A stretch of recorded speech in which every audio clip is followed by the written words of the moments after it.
Good morning. This is the Cowboy State Daily Morning Show with Jake. The new way Wyoming wakes up.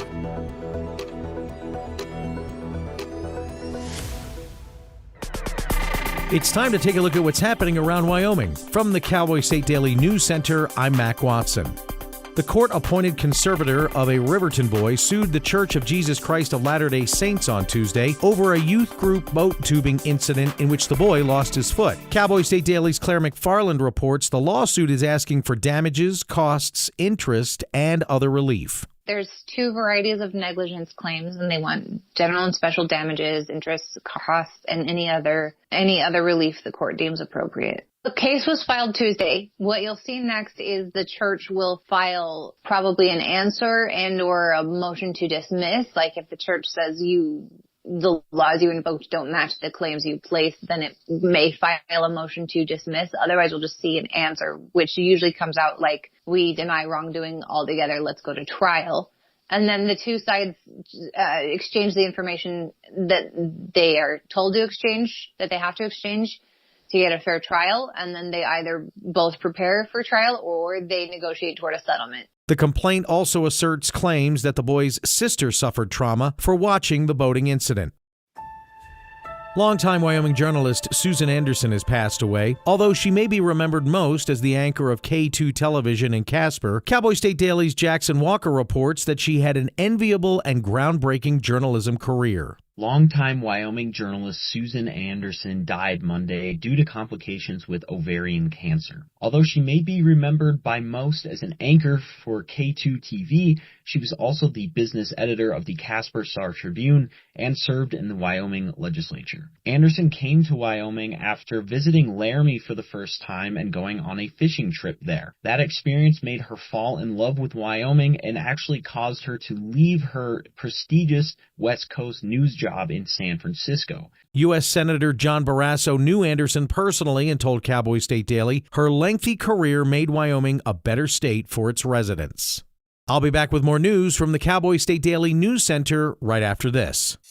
Find expert vascular care right here in Wyoming. Wyoming Interventional and Vascular Associates, or WIVA, is a division of Casper Medical Imaging and is home to experienced subspecialized physicians and physician assistants who provide comprehensive services to treat vascular disease. From PAD and AAA to venous disease, WIVA offers tailored solutions to get you back to enjoying the things you love. Schedule a consultation with WIVA today at caspermedicalimaging.net/WIVA or by calling 307-577-1003.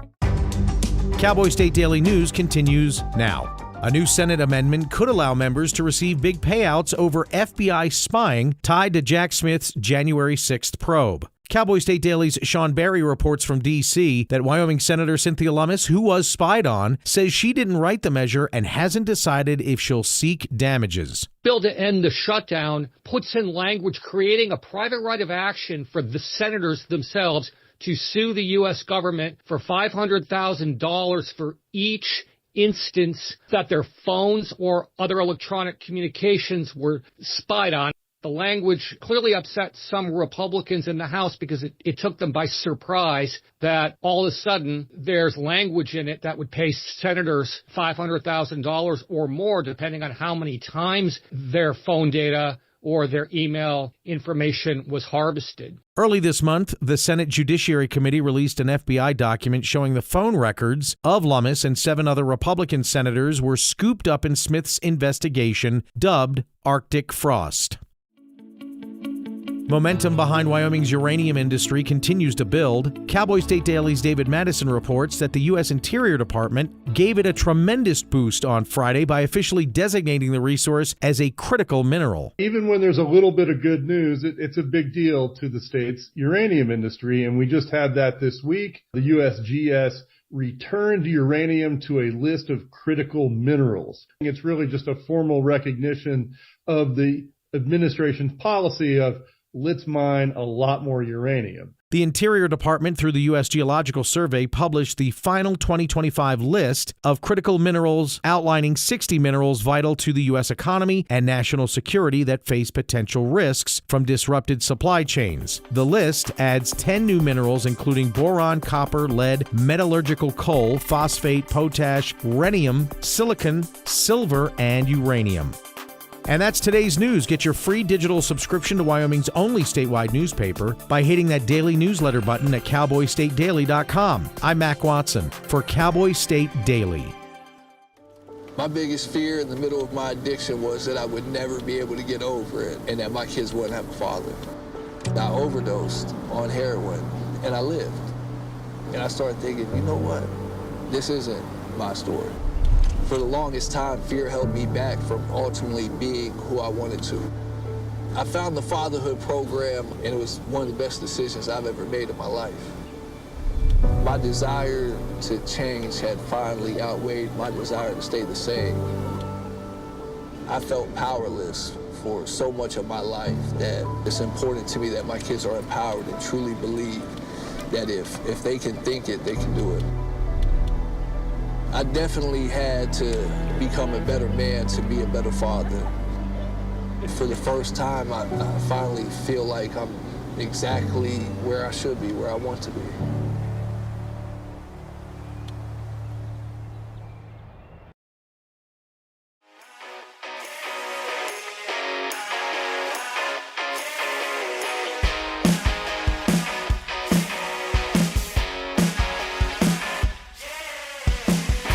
Cowboy State Daily Show with Jake on a Thursday, November 13th, for the extra superstitious.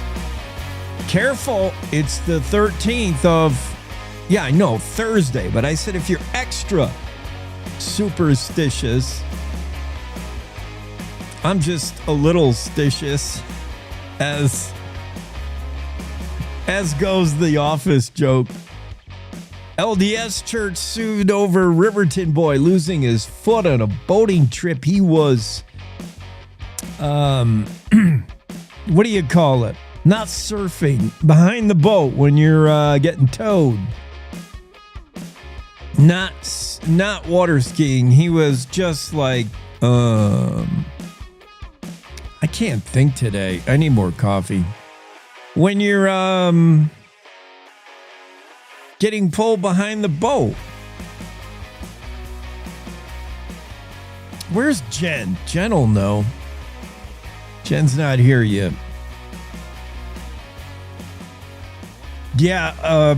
Towed behind the boat, gone wrong. LDS Church being sued. Utah governor tells Wyoming, when it comes to data centers, go, go, go. You're going to love these things. Spencer Cox. Others say, watch out for something that needs so much energy. There's some worry over data centers and how power hungry they are. We're remembering Susan Anderson, superstar in journalism and in all media, queen of all media. And a K2 TV woman, her break-in into the business when it wasn't easy for women to get in. In fact, she was flat out told that twice when she went to get jobs in journalism, in TV. They said, nah, it's not for women. This was not that long ago. What do you mean? She persevered and made a career of it. We're going to talk to her husband tomorrow on the show. From what I understand, Susan Anderson died Monday, ovarian cancer, and she was 80. Senate could pay out millions for those targeted by FBI spying. This was a provision added to that, what was a clean CR. The CR is what the Senate voted on to get the government back in business. And this sounds like a little bit of a dirty deal by Republicans. I don't like it. A lot of the Republicans don't like it. They were surprised to see this attached at the last minute. Some of them said they had no idea it was coming. When asked Wyoming Senators Barrasso and Lummis kind of fudged around the whole notion of whether they were for or against it. They both said spying is bad, yo. Yeah, it is. Tapping a phone is bad. But neither would commit to say that belonged in the CR, in the piece of legislation that was voted down how many times? Over the dozen times? 13 times? Failed to pass because Democrats were holding the line at the expiring Obamacare tax credits. And then finally, you get some Dems to jump ship. They come on board and vote for it. And it turns out there's a little rider. I guess it's not called a rider. A little provision that's tucked in there last minute, 11th hour, that allows Republicans to make $500,000 a shot. Those 8 Republicans that were reportedly spied on during the January 6th Capitol riot hearings. That's pretty good money if you can get it. Lummis said she hasn't decided whether she's going to seek the money, but did say spying is wrong, yo. That's my quote for Senator Lummis. Same thing for Barrasso. That's my quote for Senator John Barrasso. Spying is wrong, yo. The FBI can't just do whatever it wants, yo. But does that belong in the CR they voted? It has nothing. Does it have anything to do with the deal they just voted on? This little amendment they got put in there at the last minute. Stunning. Many House Republicans who saw it saying, wait a minute, what's this? The House had already voted, I think, to pass this, and then I got hung up in the Senate. Then the Senate finally votes it through with some Dems switching sides, and then tucked in there in it, when the House got it back, somebody actually read it. They didn't assume it was the same thing. Somebody in the House said, hey, wait a minute, what's this? What's this part? About $500,000 a shot for every instance of data collection during Special Counsel Jack Smith's probe, which we now find out had phone tapping. Your phone wasn't tapped. We don't know what you said, apparently, but the phones were records of what calls you made and received. And if there was 4 or 5 instances of that, this starts adding up. I mean, some of these senators could rack up millions in, what is this considered, a fine? Or the ability to sue their own government? Will senators stand in line to sue the government? Presumably sue yourselves, sue the FBI. So weird. Yeah, we'll talk about that. I wonder if now I'm wondering if Jen Coker has not informed me that she will not be here. It is Thursday, right? Yeah, Thursday, November 13th. Maybe she told me ahead of time she's not going to be here. I don't know. Yeah, I'm recapping the stories. Where's the music? Put the music back on. I get too sidetracked when I start tracking down the stories of the day. All of a sudden I start, talking about them. Fremont County prosecutor says it was premeditated when the Riverton man tied up somebody on the res and then slit their throat. I mean, to me, premeditated, unmeditated, post-meditated, who cares? This dude cut somebody's throat open and killed him. Whether he thought about it a week before, a minute before, or years before, don't matter to me. Put him in a cage. The Aurora Borealis, we know, was knocked out of the park Tuesday night. Last night was supposed to be even better, but I didn't hear really that it was. Everybody's still talking about Tuesday night. We got more photos to share with you, including some from the pros, like David Bell, who said he's never seen anything like it. He took over 840 photos of the red-green skies.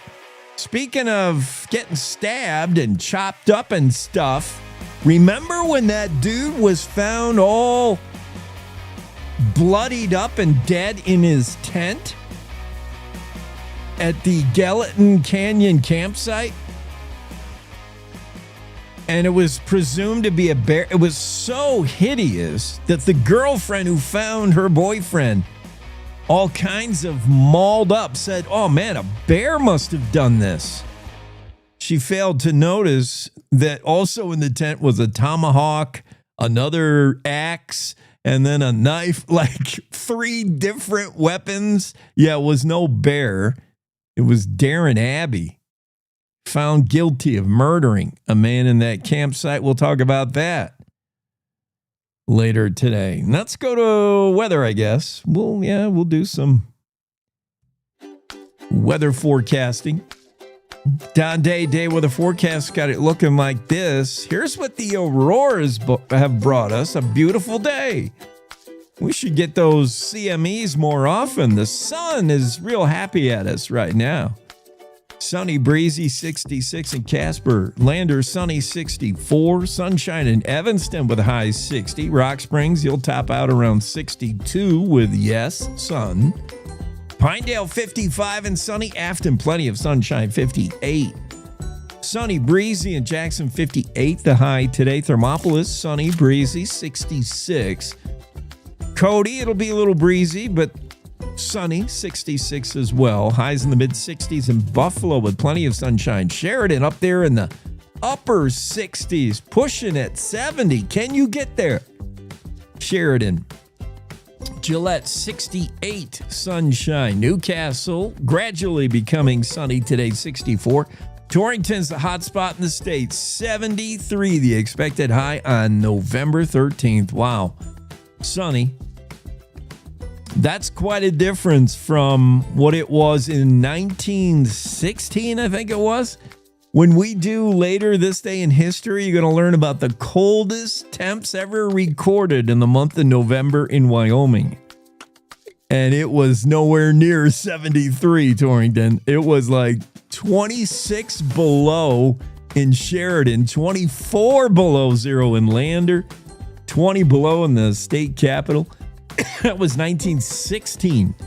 Record cold, but today, not so. Maybe record high. Breezy, becoming sunny in Douglas, 68. Cheyenne, gradually clearing skies with a high 66. Sunny, breezy in Laramie, upper 50s.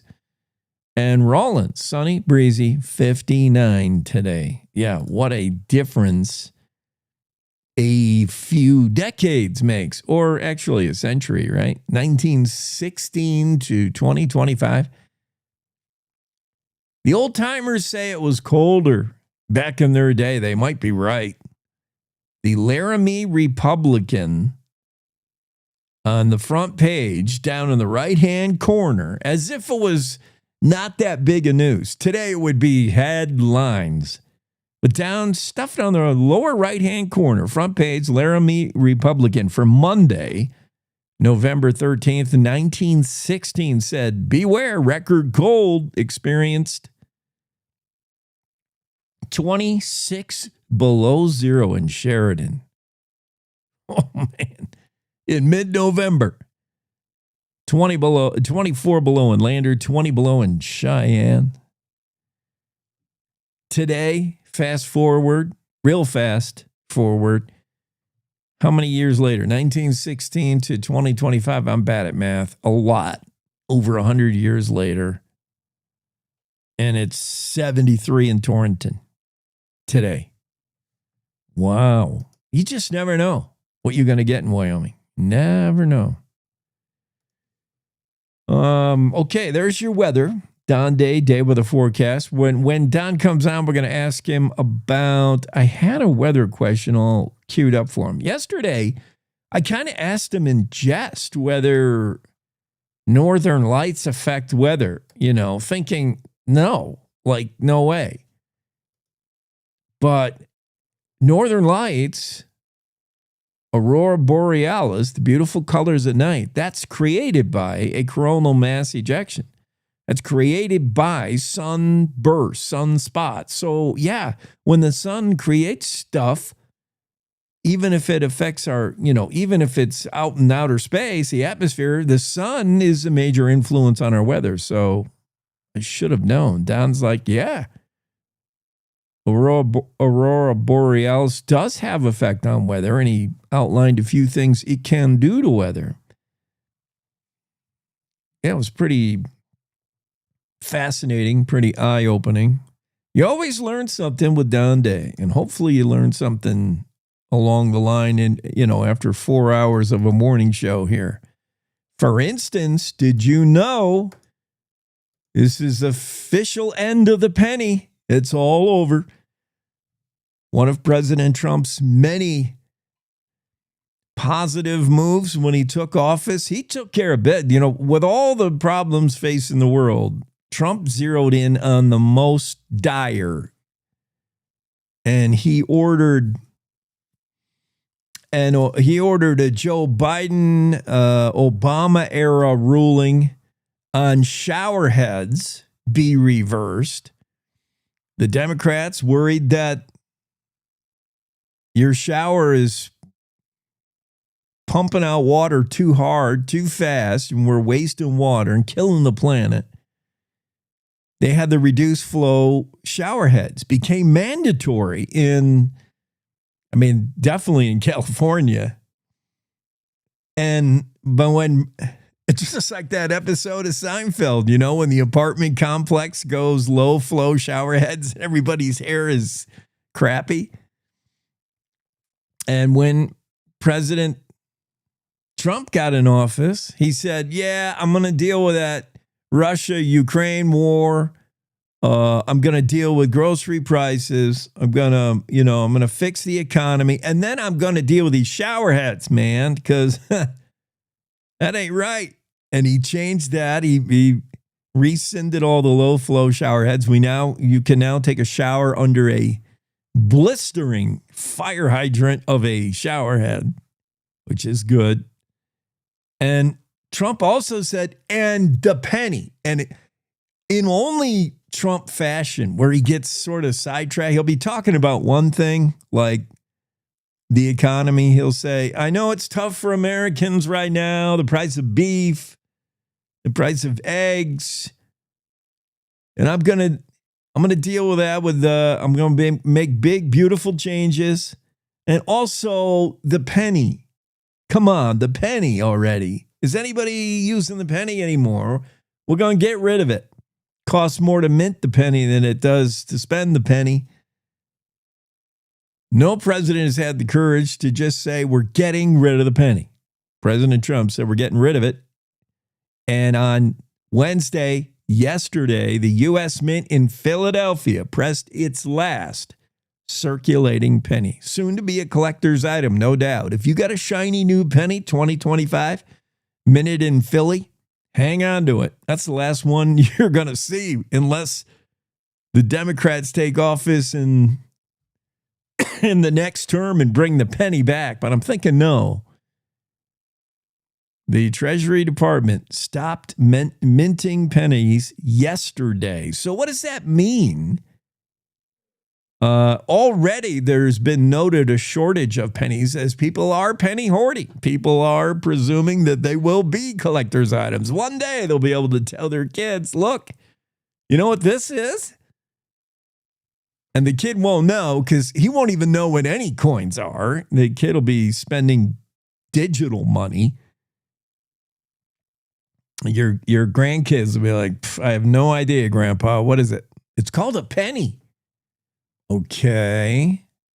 Is it like a Bitcoin? Because I got a whole mess of Bitcoin.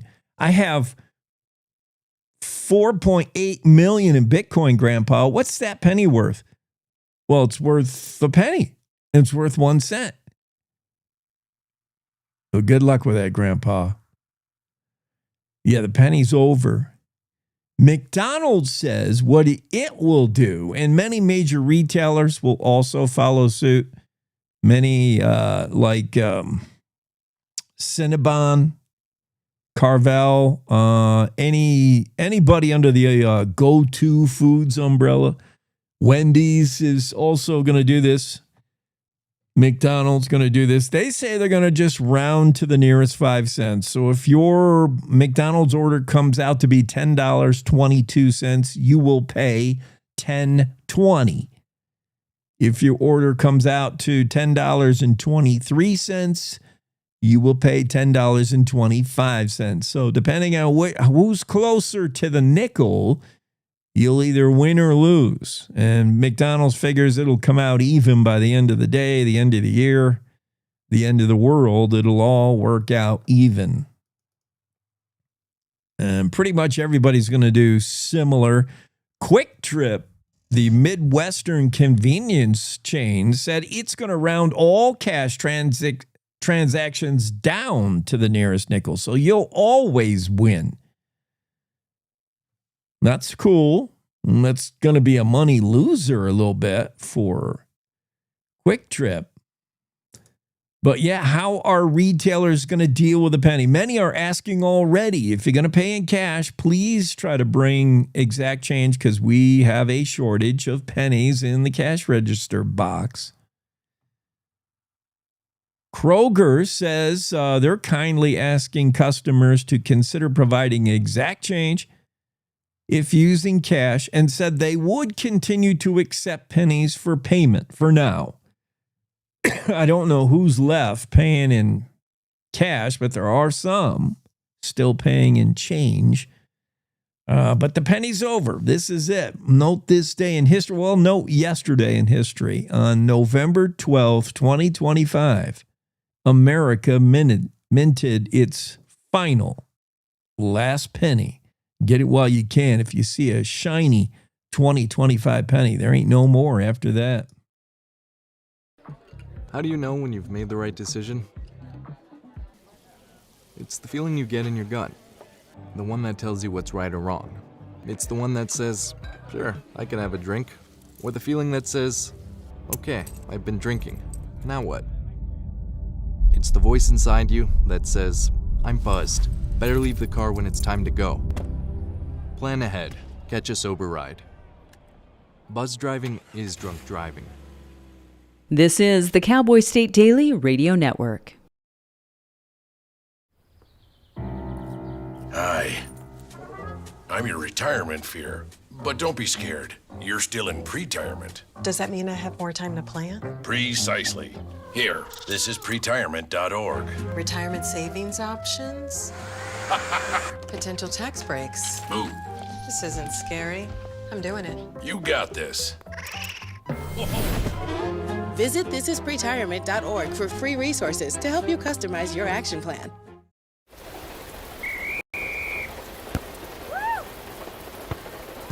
Come on!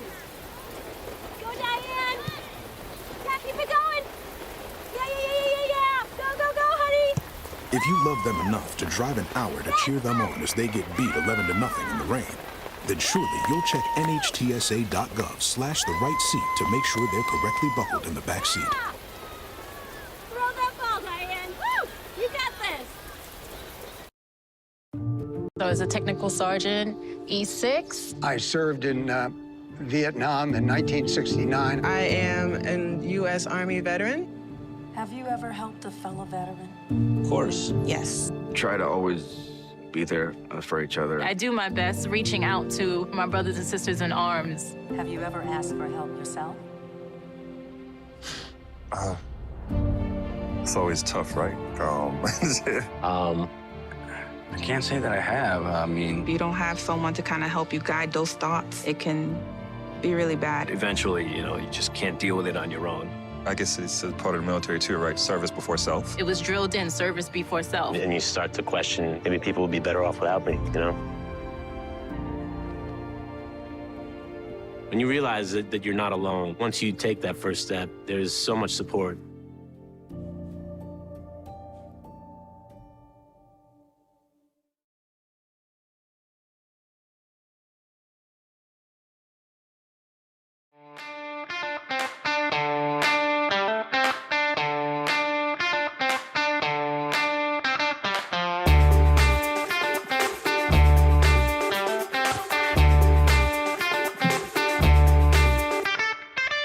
Cowboy State Daily Show on a Thursday. The answer we were looking for is tubing. But thanks, Colton. Colton said wakeboarding. Yeah, wakeboarding's a thing. Rob said wave running. I was trying to think of what do you call it when you're getting towed behind the boat? You know, the kids. Not slalom, not water skiing, but most people do the tubing. Wakeboarding is hard. That's when you're like on your knees doing the surfboard thing behind the boat. You can do all kinds of tricks and stuff and flips. But pretty much for the kids, what's easy is to just put them in a raft, put them in a tube, and then tow them around. And they all go flying out whenever they hit a bump. It's so fun. It's fun until somebody loses a foot. Ooh. And you know how that happened? I was thinking, I should have thought of this. I saw the headline. LDS Church sued over Riverton boy losing a foot during a youth boating trip during a tubing incident. And I'm in my imagination, I'm trying to think of how you can lose a foot. How that injury could happen tubing. I mean, I've seen tubing. I've done tubing. I've pulled the kids tubing. And yeah, they flop around back there. They can fly out of the boat. They can get bruised up a little bit when they hit the water. They can swallow a whole mouthful of water. Drowning is the number one thing I would think would be the accident of tubing, losing a foot. And then, of course, I read Clara McFarland's story, and it's the rope. As we all learn from Jaws, and as every sailor knows, you got to stay clear of the rope until the rope is taut. If you're pulling something, whether it's a great white shark or a tube full of kiddos, if you're towing something, everyone of the boat has to stay clear of that rope until it's taut. As it coils out from the boat deck, don't get your leg in there. It's very easy. As you saw the one dude, the shark expert dude in Jaws, I just rewatched that recently. That's why I'm thinking of it. Dreyfus. He knows everything about sharks, but he doesn't know about... No, Dreyfus was the captain. Who was the little shark expert? He didn't know about boats. And Richard Dreyfus was the guy who was the... No, it was Richard Dreyfus. All right, the internet's showing me the wrong picture. Chat GPT showing me the wrong photo.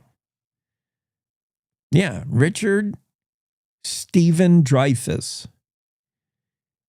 He's the dude that knew all about sharks, but he didn't know his way around a boat. He was born in Brooklyn, New York on October 29th. Yeah, Richard Dreyfus gets his leg caught in the uncoiling of a rope, and that can happen. Oh, my goodness. Got to be so careful. So what happened is this incident happened, I don't know, I imagine over the summer. Oh, a long time ago. Holy cow.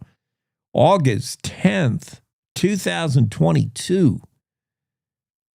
2 children and 4 other children. Okay, that makes 6 children, Claire. Just say 6 children. 2 children and 4 other children, 6, by my math, went on a church boating trip, Boyson Reservoir, in August of 2022. Church-sanctioned event. A woman, unnamed, so were the kids, unnamed, was pulling the children on a tube behind a speedboat. We all know how that goes.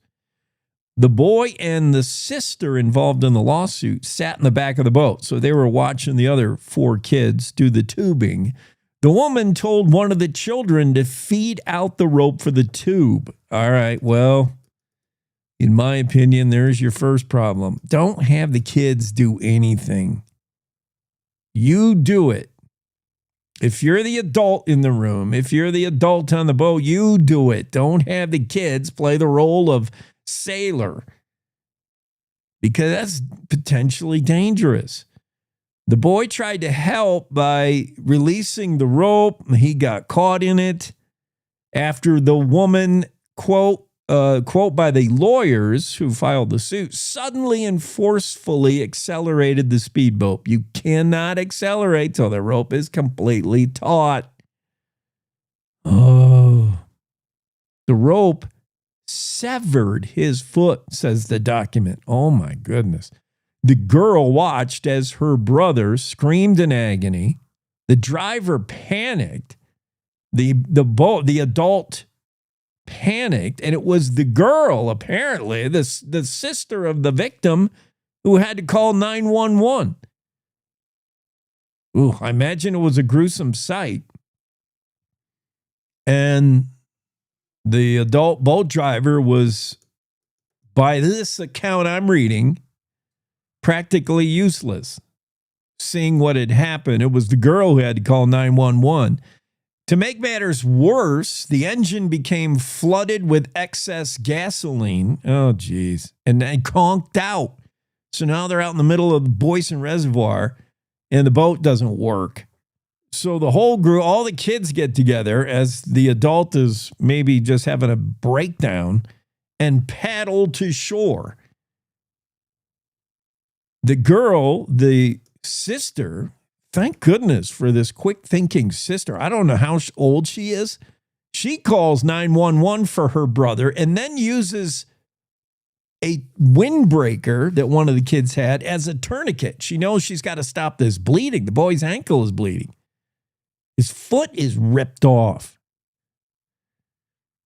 The foot could not be saved, and it was amputated. The complaint says this kid will require lifelong care due to catastrophic injuries, and the lawsuit on the church. Now, this is 3 years later. Yeah, I mean, I don't know. I'm no lawyer, but it sounds like they got a case. Kelly Rudd, court-appointed conservator for the boy in the case, filed the complaint Tuesday in U.S. District Court for Wyoming via his attorney, Noah Drew, of the Spence law firm. Yeah, that Spence, Jerry. I'm thinking LDS might want to settle this as fast as they can. Ugh, gruesome. The other story I'm interested in today, I think, is going to be a big story. I think, and I'm not a political guy, so I'm not given to any story about politics and thinking that's very exciting.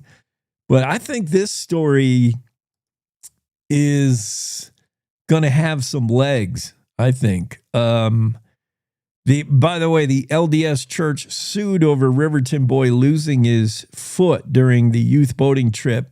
That's got 111 impressions, 38 comments, 7 shares in the early going here. I can't imagine them winning this as JERA. You sign a release of liability when taking part in youth church activities. True, but it's not all-encompassing. When you sign these waivers, when you sign these things, for instance, at a ski resort, and you know there's inherent danger in this sport, and if you crash skiing and break your leg, you're not going to be able to sue the ski resort, not in Wyoming, maybe in California and New York.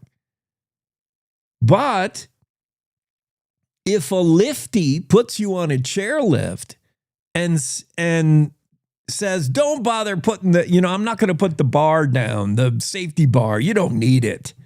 You'll be fine. It's a short ride. And you slip out of the chair, fall down and fall 100 feet and break both your legs. That waiver you signed probably is not going to protect the resort. There was negligence on behalf of an employee. Same thing with that Dude Ranch. I hate to say, I won't mention what dude ranch it is, but the dude ranch that, you sign stuff saying, hey, horses are dangerous. Horses sometimes buck and you might come off.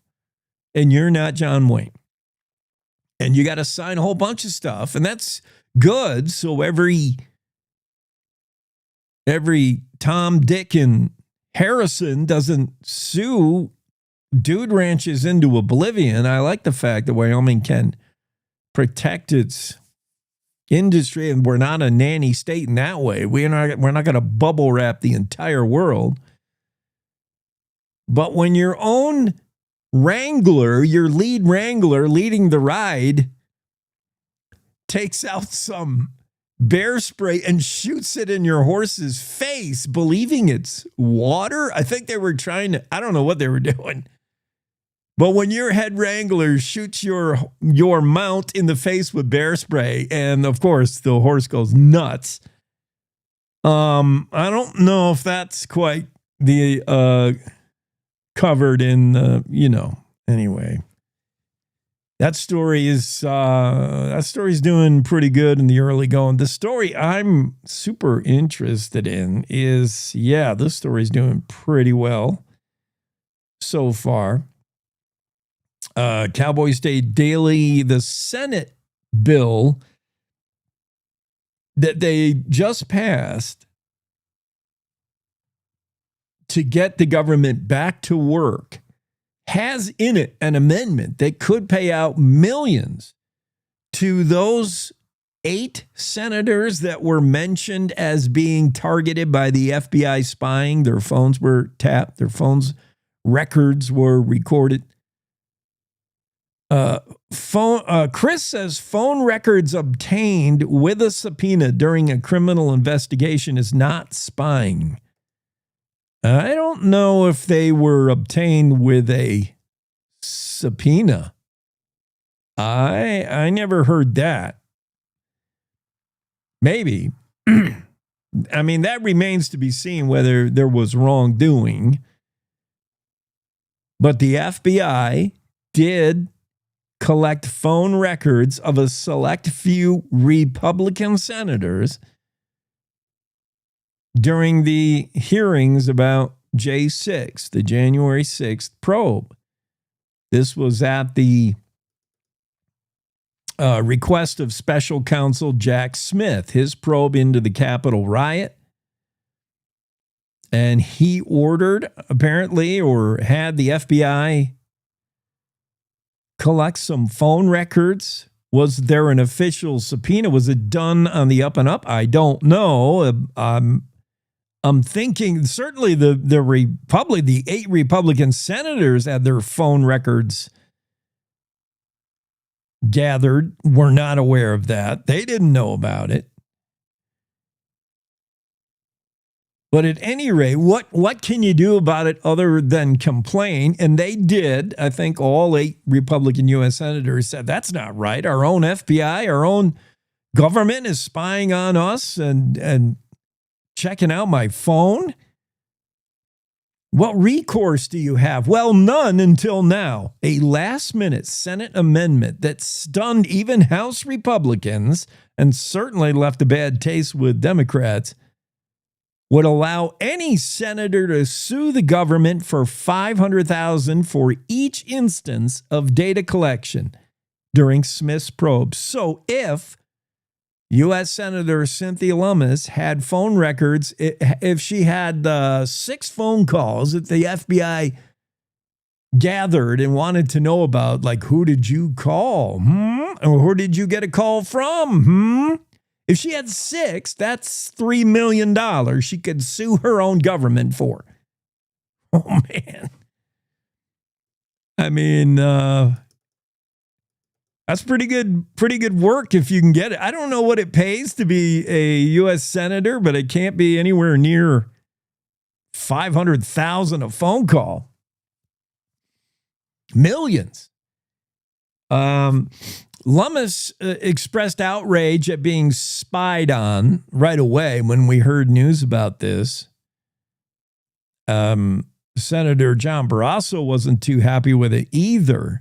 But how did this provision, this ability now to sue your own government, how did that sneak into the bill? House Republicans said, according to the story in the Cowboy State Daily, Sean Barry wrote, and House Republicans, and I'm mentioning House here because I'm assuming, I don't really want to read the whole story. I'm assuming the Senate, it was the Senate where the CR was hung up, right? And that's why that's why the government was in shutdown. The House had already passed whatever bill allows us to continue operating, but the Senate had their issues with it. The Senate finally passed it, but they did by adding a last-minute amendment. The amendment allowing senators to sue for $500,000 a pop, as I just said. The House now has to vote because it's not the same piece of legislation. This CR that they already passed was clean. It isn't anymore. Now things have been added. Everybody has to have their favorite pet peeve project in it. So it's got to go back to the House. And it was the House that said, what is this? The Senate passed this bill Monday night, presumably aware that this was in there. In other words, House Republicans said, let's let 8 of our guys make some money for the FBI spying that the Democrats must have done. Oh, man. And the House got a look at it, and they said they were blindsided by the amendment, even the Republicans. And many voiced criticism of this late addition. U.S. Representative Morgan Griffith of Virginia, a Republican, called the late addition egregious.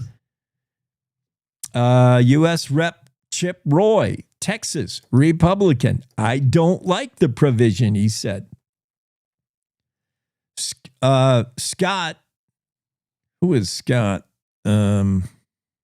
Austin Scott, U.S. Representative, Republican, Georgia. Scott said, they should vote on this in the light of day, he said of the Senate. He thinks it was pretty sneaky. The Senate passed this late Monday and nobody knew about this amendment. If they think this is the right thing to do, Scott said, they should have a committee meeting and a straight up or down vote on it. Yes, it should stand alone by itself. I agree. Democrats were a little more incensed. Representative Rosa DeLauro, Connecticut, Democrat, whether or not you believe what happened on January 6th, how the heck can you just airdrop this stuff in the bill with no one knowing about it? I have to agree. That seems weird. That seems pretty funky, pretty sneaky. Senate Republican Whip John Barrasso, Wyoming. What say you regarding this? He told Cowboy State Daily in an email yesterday, quote, "We've seen an outrageous abuse of power by the FBI, including recently when it spied on Senator Lummis and other lawmakers. We inserted this provision into the appropriations package to protect against any future weaponization of government against members of the Senate." End quote. Barrasso's office did not respond to follow-up questions about the lack of transparency. Okay then, Senator Barrasso, but why tuck it in last minute with no heads up into a bill that I don't know if it's appropriate for it to be in the appropriations package, but it does seem a little off topic to me. And it does seem to be a little bit of a slap in the face. There was this more than month-long stalemate in the Senate that shut down the government, with the Dems choosing to die on that hill, saying when ACA tax credits go away, people are going to pay double health insurance. That's what's being reported already in Wyoming. Your payments will double in Wyoming. Worse in other states. We'll talk about that later, what states are expected to see the worst increase. I think Florida leads the way with like a tripling of your monthly health payment. Doubling in Wyoming, presumably, when these tax credits go away. And then the Republicans say, well, this system was broken to begin with. It should have never had Obamacare. That's why the only winners in this were the health insurance providers. But at any rate, the Democrats stood on this hill until they had a few defect and we finally got the government back to work. Meanwhile, the GOP's response was, they blinked first and then slipped this thing in. A little bit of a turn of the screw, a little dagger right there at the end.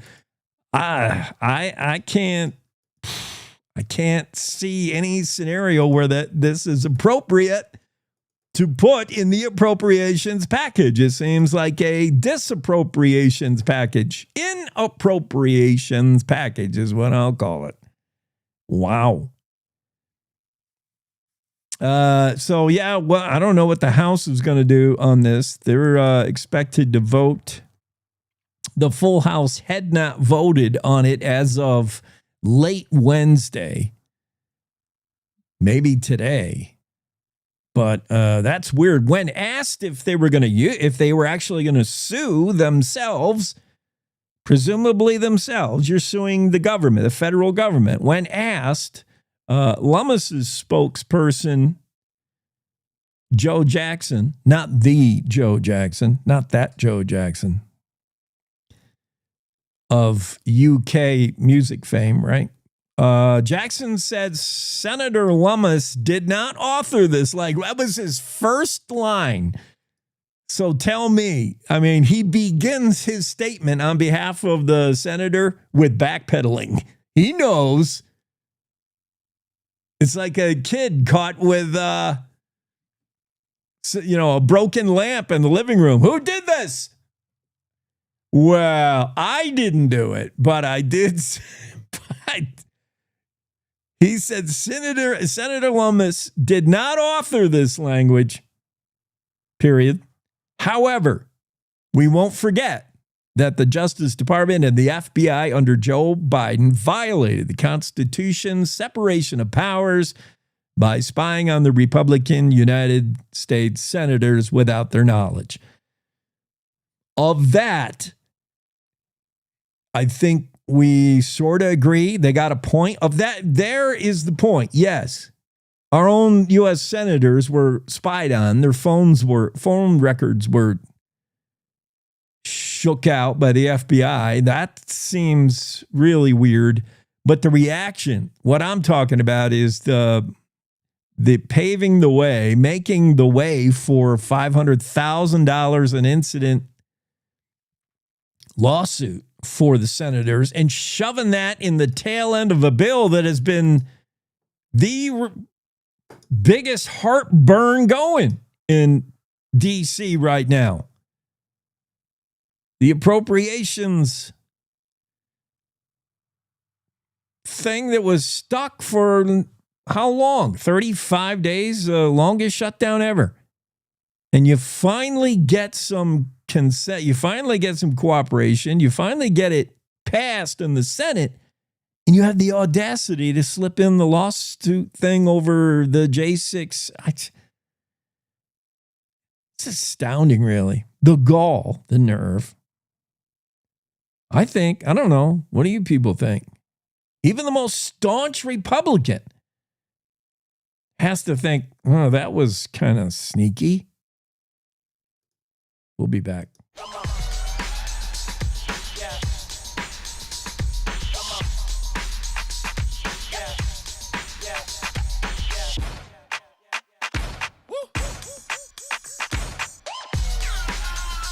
You're not going to get it all right. Just make sure you nail the big stuff, like making sure your kids are in the right seat for their age and size. Get it right at nhtsa.gov/the-right seat. You're listening to the Cowboy State Daily Radio Network.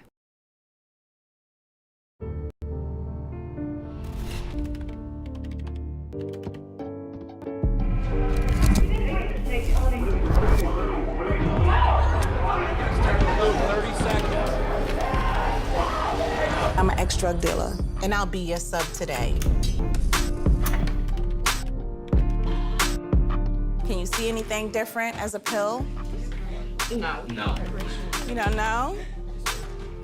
Fentanyl is being mixed into everything now. There's only one thing that will save somebody's life. That is naloxone nasal spray. Fentanyl, it's cheap, it's potent, and it's profitable. Why would drug dealers put a lethal dose of fentanyl in drugs if they know it's so harmful? Really just all about the money. I just didn't realize that one pill could change your whole life. More kids should know.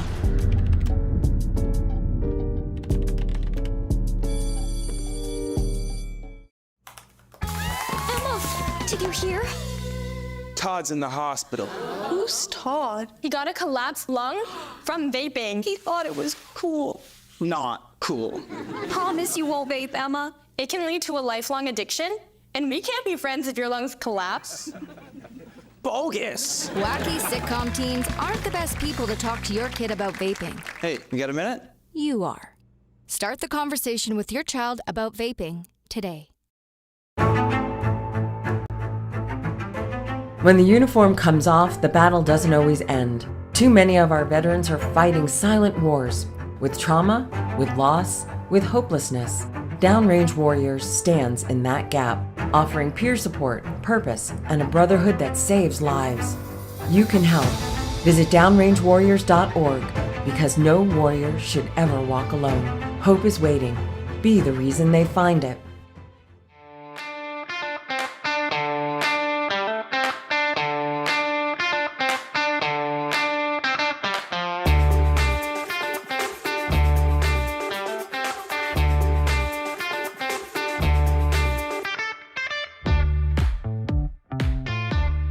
We're back in studio, Cowboy State Daily, first hour of the show here on a Thursday. Stories we're covering today, well, you hit a few of them. Saying goodbye to the penny. Surprised that Republican senators pulled a fast one on the CR. The House is surprised as well. We talked about the lawsuit, the LDS lawsuit over the kid that lost a foot tubing. And I've left my... Oh, Jen says she's sorry for missing us this morning. She just spaced on it. Okay. It's all right, Jen. Everybody's allowed a strike. Strike one. Utah governor tells Wyoming audience, go, go, go on data centers. Where are you? What do you think about data centers? A good way for Wyoming to diversify its economy. Does it seem to fit Wyoming's economy portfolio? After all, the data center needs power, needs energy. Electricity, and Wyoming's really good at producing electricity any way you want to get it. Burning coal, yeah, we can do that. Nuclear, yeah, we can do that. We even dig up our own uranium here. Oil, gas. If these data centers need power, my goodness, Wyoming can step right up and give them power. Wyoming's got more power than it knows what to do with. We don't have that many people. We produce more power than we can ever use as a state. We export most of it. So, yeah, data centers seem like a perfect fit. After all, it's cold in Wyoming, and these things need to stay cool. Where's the downside here?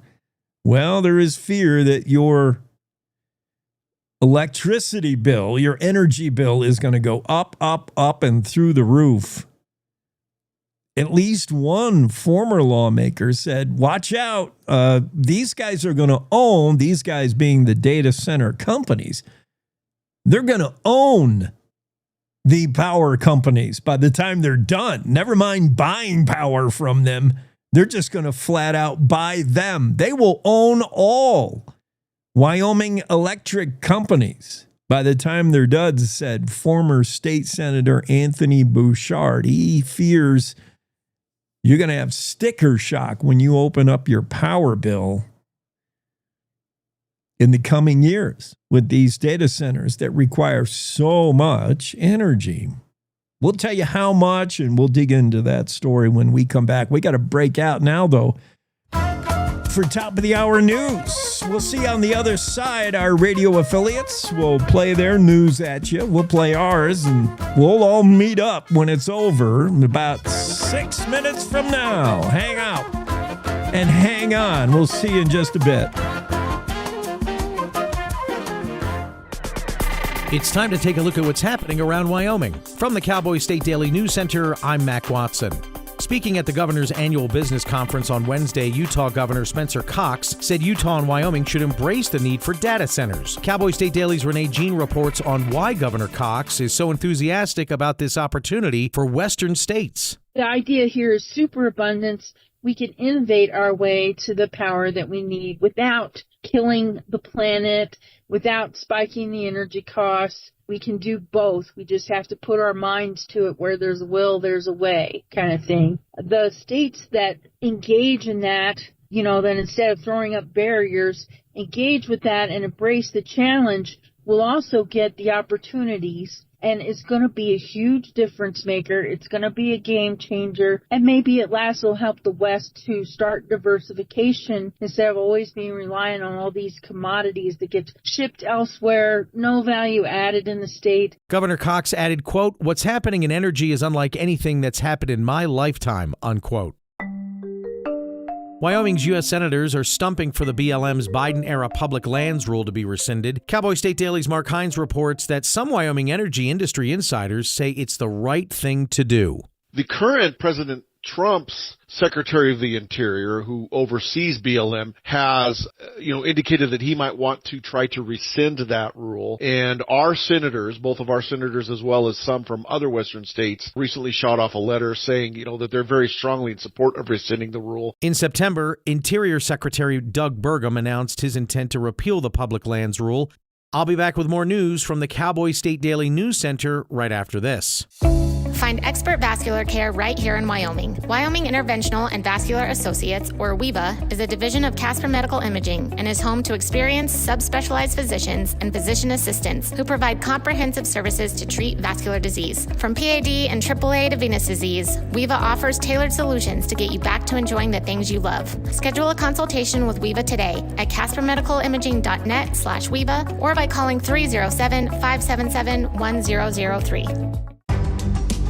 Cowboy State Daily News continues now. The Riverton man accused of fatally slitting Gustav Yellowhair's throat 2 years ago is finally headed to a felony-level trial court. Cowboy State Daily's Claire McFarland reports that Fremont County's top prosecutor showed proof Wednesday that 31-year-old John William Goodman acted with premeditation. The defense attorney, Valerie Schoenberger, said, I don't think you've shown premeditation. You have a dead body, you have some DNA, but where's the premeditation? Where's the planning? And, the Wyoming Supreme Court says that there has to be a sufficient period of time before a killing for there to have been this planning and to form this intent. And the prosecutor countered with, he was bound hand and foot. That indicates some level of planning. He said that the victim had hurt his sister. That also indicates some level of planning. And so the prosecutor met this low bar of probable cause that is sufficient to vault the case into the felony level court. Goodman faces a first-degree murder charge and an alternate theory of felony murder, or the claim that he committed a murder while perpetrating some other felony.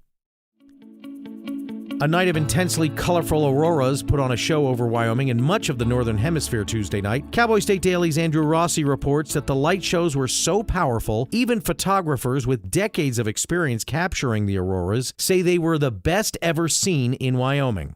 The Space Weather Prediction Center detected 2 coronal mass ejections that emanated at different times, but they collided with Earth's atmosphere at the same time. And the cool thing about that is when you get 2 coronal mass ejections at the same time, they amplify each other. So that led to a dazzling display of reds and greens and a whole spectrum of colors across Wyoming and in 45 states and as far south as Mexico. So it wasn't the most powerful or intense geomagnetic storm that we've had. What stood out most to these photographers watching the celestial show were the colors and coverage of Tuesday night's aurora. Green auroras are the most common, but Tuesday night skies were dominated by reds.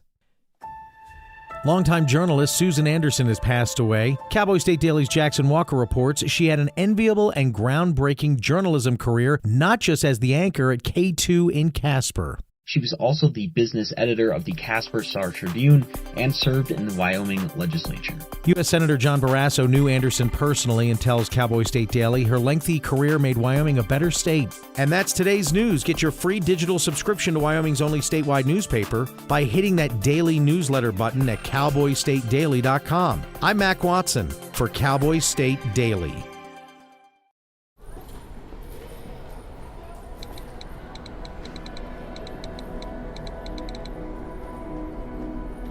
Some people judge a book by its cover, and if you're not what people are looking for, you're kind of like a reject.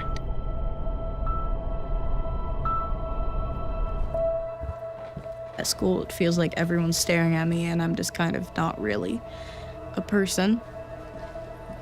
Sometimes I can't believe that you could be proud of me if I'm not proud of myself. It just was hard today. Nobody was listening to me. Think of our best times together. Let's do more of that. Try to understand me more, and I'll try to do the same. Listening is a form of love. Find ways to support your kids at sounditouttogether.org.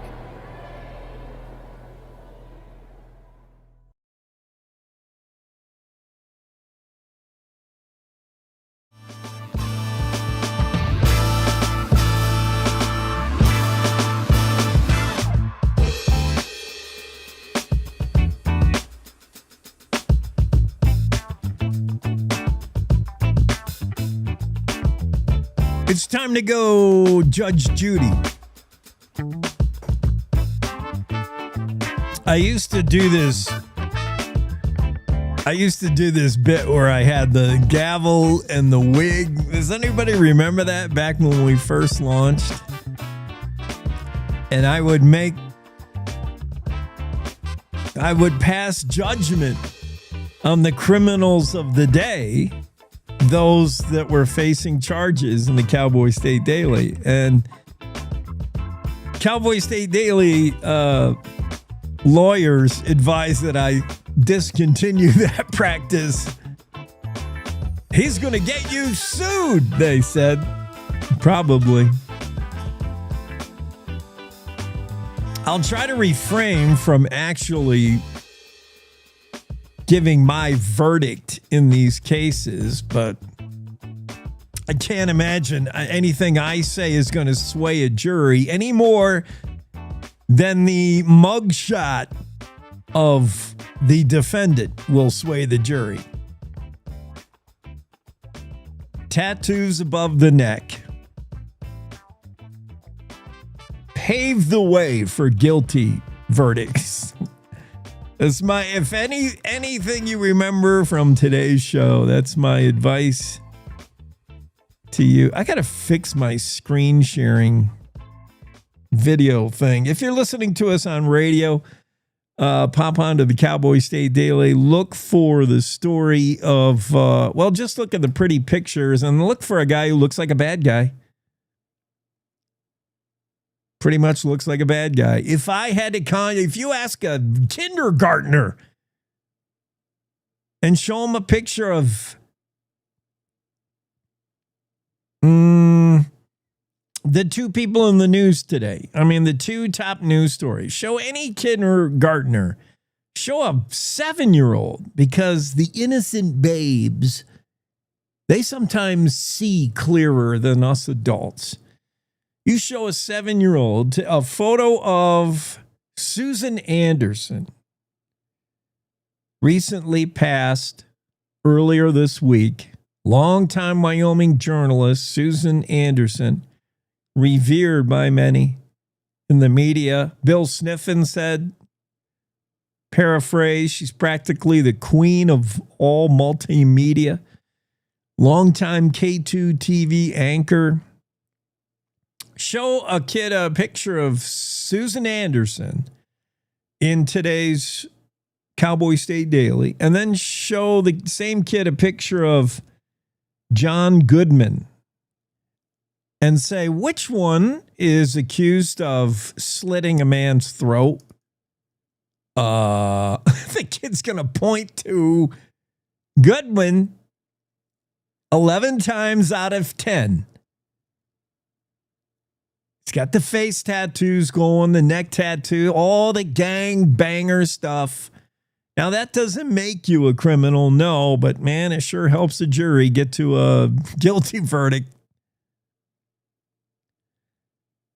Here's the actual case. It's this story is not in the news, so I can pronounce judgment. The story's in the news because Claire McFarland points out a fine point of the judicial process. And I believe in this case, nobody is denying that John Goodman's hand was on the knife that sliced through the throat of Gustav Yellowhair. This happened in 2023. Goodman, 31-year-old, is accused of, nothing is a done deal till the jury says it is. The Riverton man is accused of binding another man. Goodman bound Yellowhair, presumably, reportedly, strangling him and fatally slitting his throat. Boy, that's a lot of bad things to do to one person. He faces first-degree murder charge.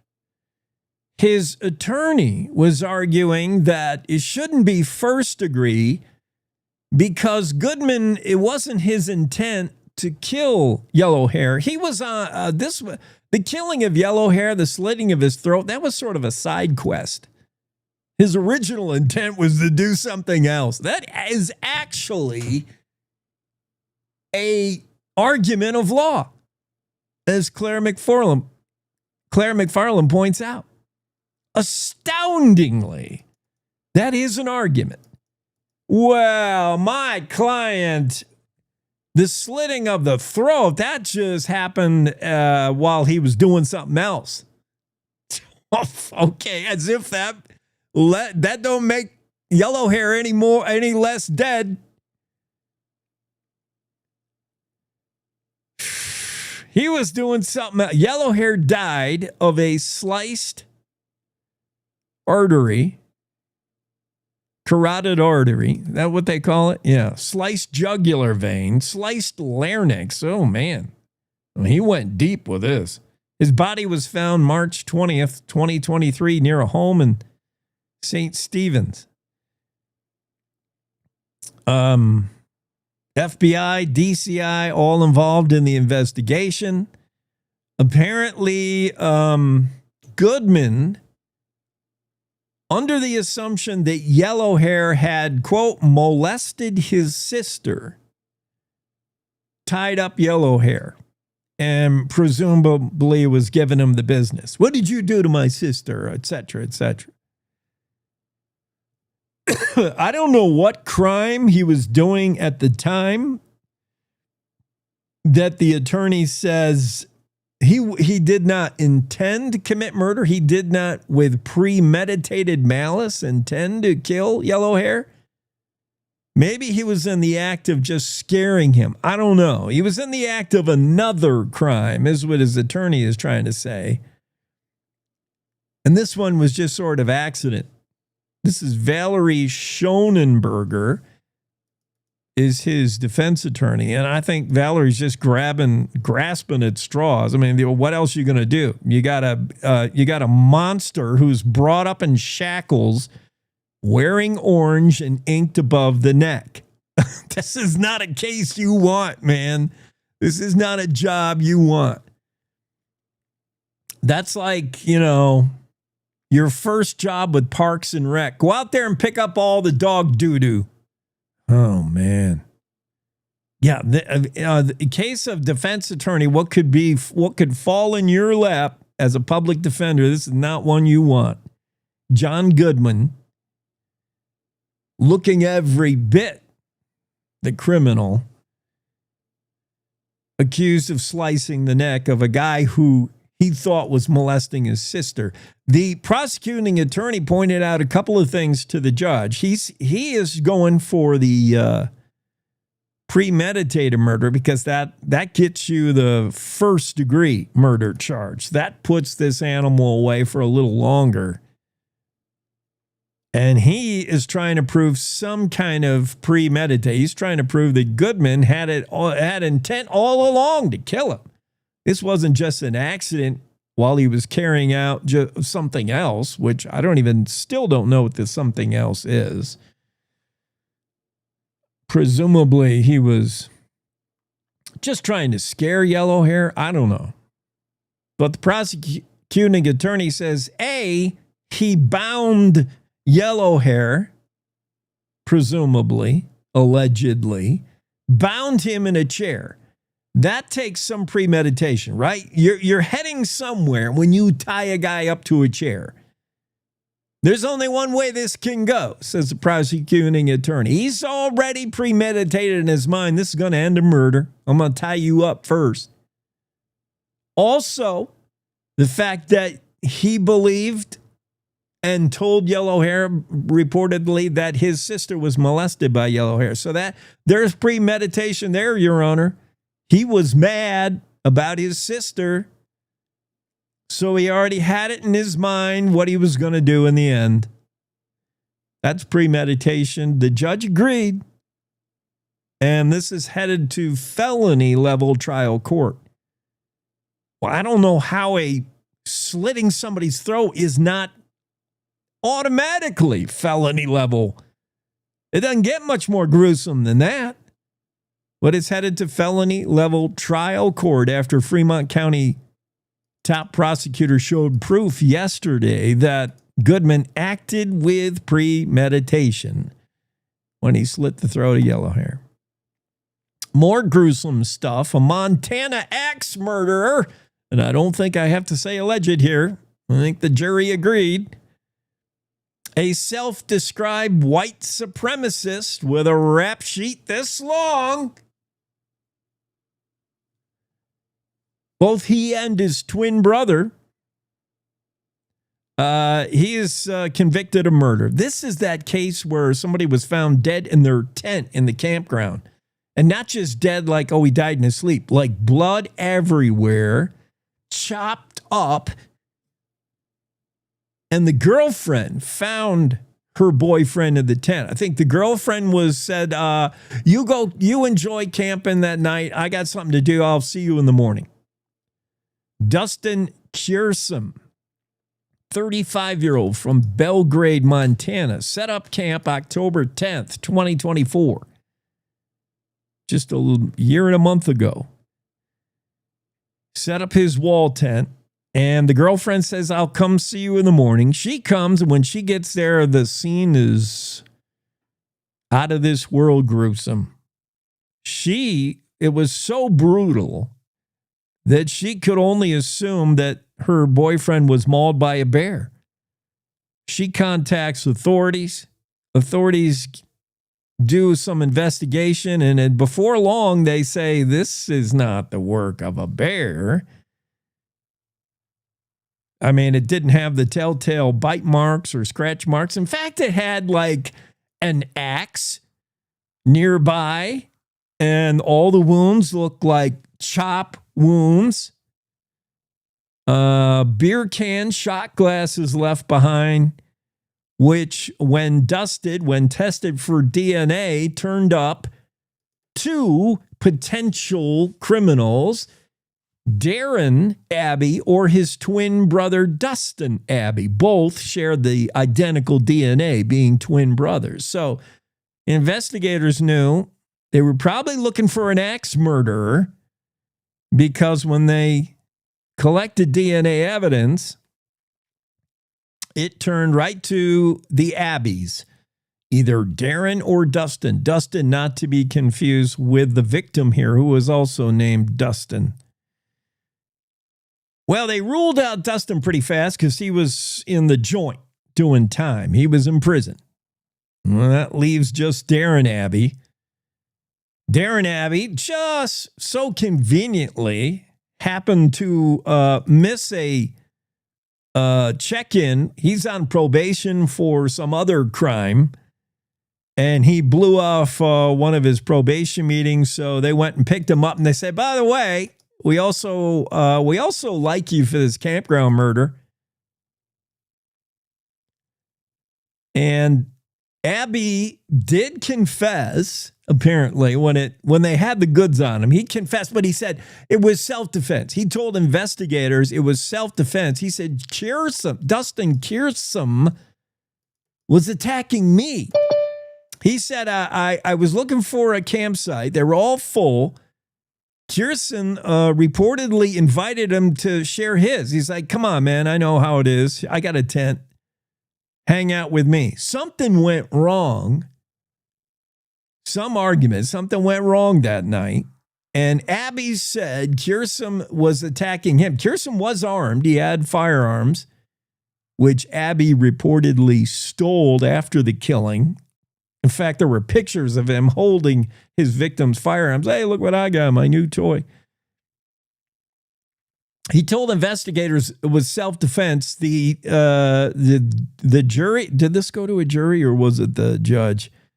Nobody bought this self-defense, primarily because Abby took the time to use 3 different weapons to beat Kearsum to death. Started with a piece of firewood, knocked him on the head, then stabbed him in the neck with a screwdriver, and then found an axe nearby and hit his face with an axe. 3 different weapons, no longer self-defense at that point. What else can I whack this guy with? Yeah, so that didn't fly. Excessive violence that went far beyond any claim of self-defense, argued Assistant Attorneys General Daniel Gazinski and John F. Nesbitt, leading the prosecution. And apparently deliberation and everybody agreed. Yeah, so this animal, Montana axe murder, self-described white supremacist, he's got a pretty good rap sheet for doing other bad stuff. He's convicted of murder, facing sentencing in December. Yowza. So, yeah, heavy on the crime this hour. So let's get Don Day in here to lighten the mood just a little bit. Don Day of the day weather forecast. Don, we were talking about some gruesome crime stories. We don't want no part of that. We want you to brighten our day, and it certainly looks bright. I was noting earlier this morning, if you happen to be listening in, the differences that you'll get in Wyoming with weather. This day, 1916, I was reading the Laramie Republic. And the story on the front page, record cold temps, coldest temps seen for the month of November at that point, 1916, 24 below in Lander, 26 below in Sheridan, 20 below in Laramie, and then today, 73 in Torrington. What? Those were the good old days. All the old timers say, man, it was way colder back in the day. They were right. Well, it was that year, but November can do that. Yeah. You can easily be below zero. You can easily be lower 70s. And we're going to continue with this really nice weather here for 3 more days. I mean, there's going to be a little bit of weather in northwestern Wyoming tomorrow and into Saturday morning. We're going to start to see the weather change a little bit more noticeably late Sunday into Monday. And it does look like next week we're kind of on a steady decline with cooler temperatures, better rain and snow chances. And good news for skiers. We'll start to see the snow returning to the mountains. And then we're just going to go down. Temperatures are just going to slide their way down Thanksgiving week. The trend at the moment, at least the way things are looking, Thanksgiving week is looking colder.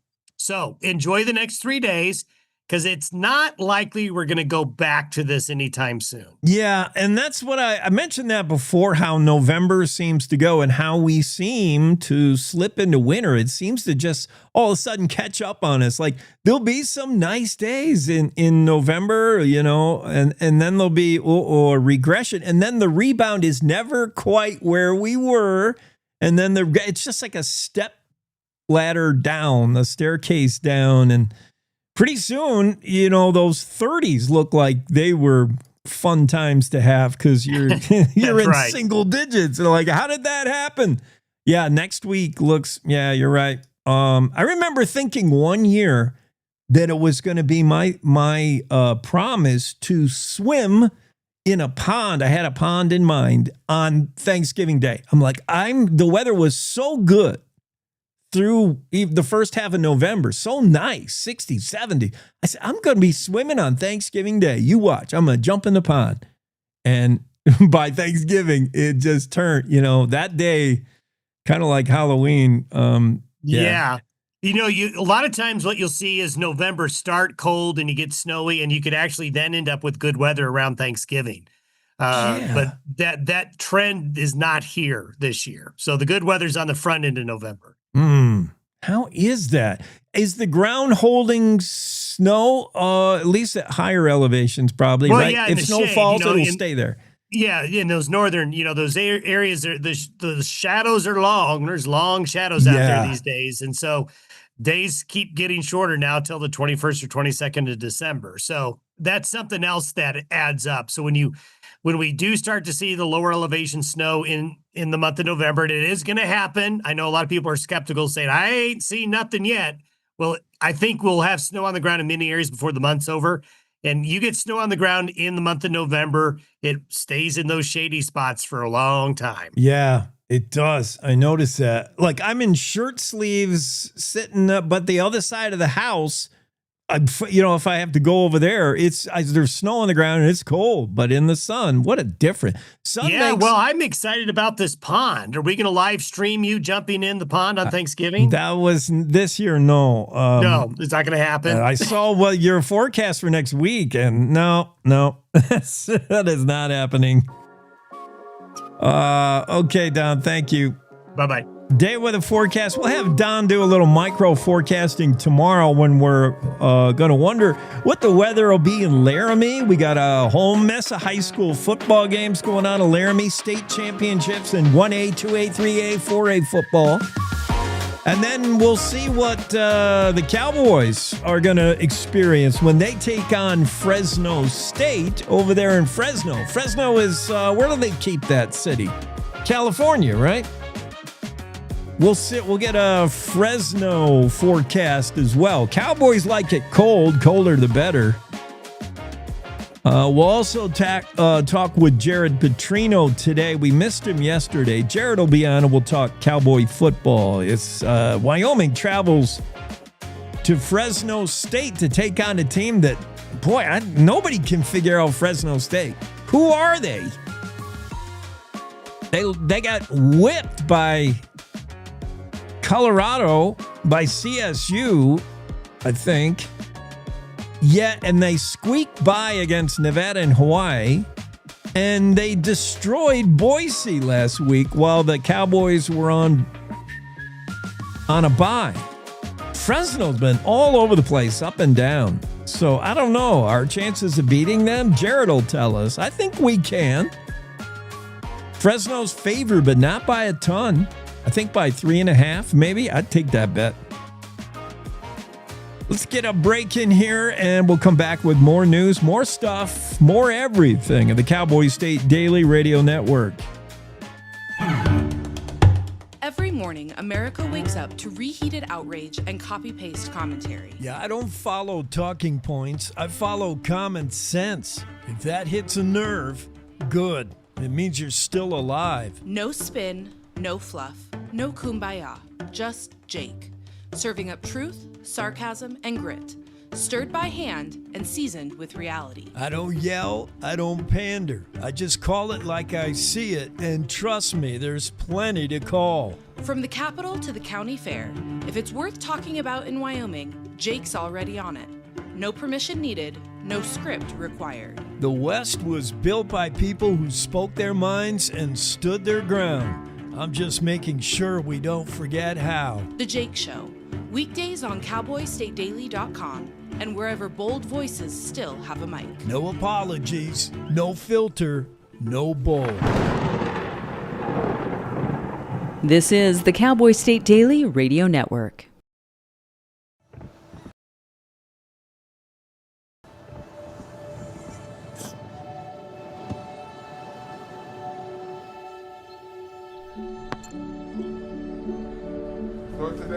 I don't remember how it started.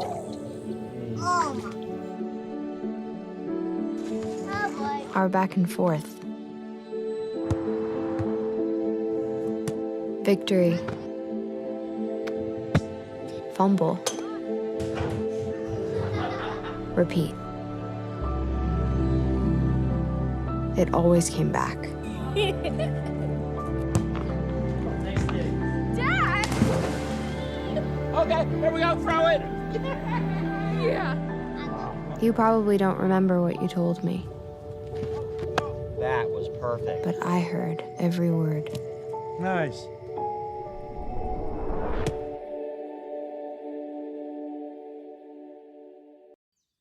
Jason, let's go see your room.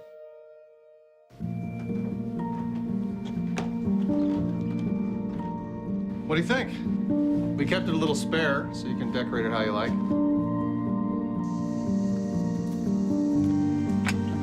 Dinner! Go. Excellent. Soccer. Yeah, I saw you guys out there. We're the family. Oh, I thought you were on my team. Wait.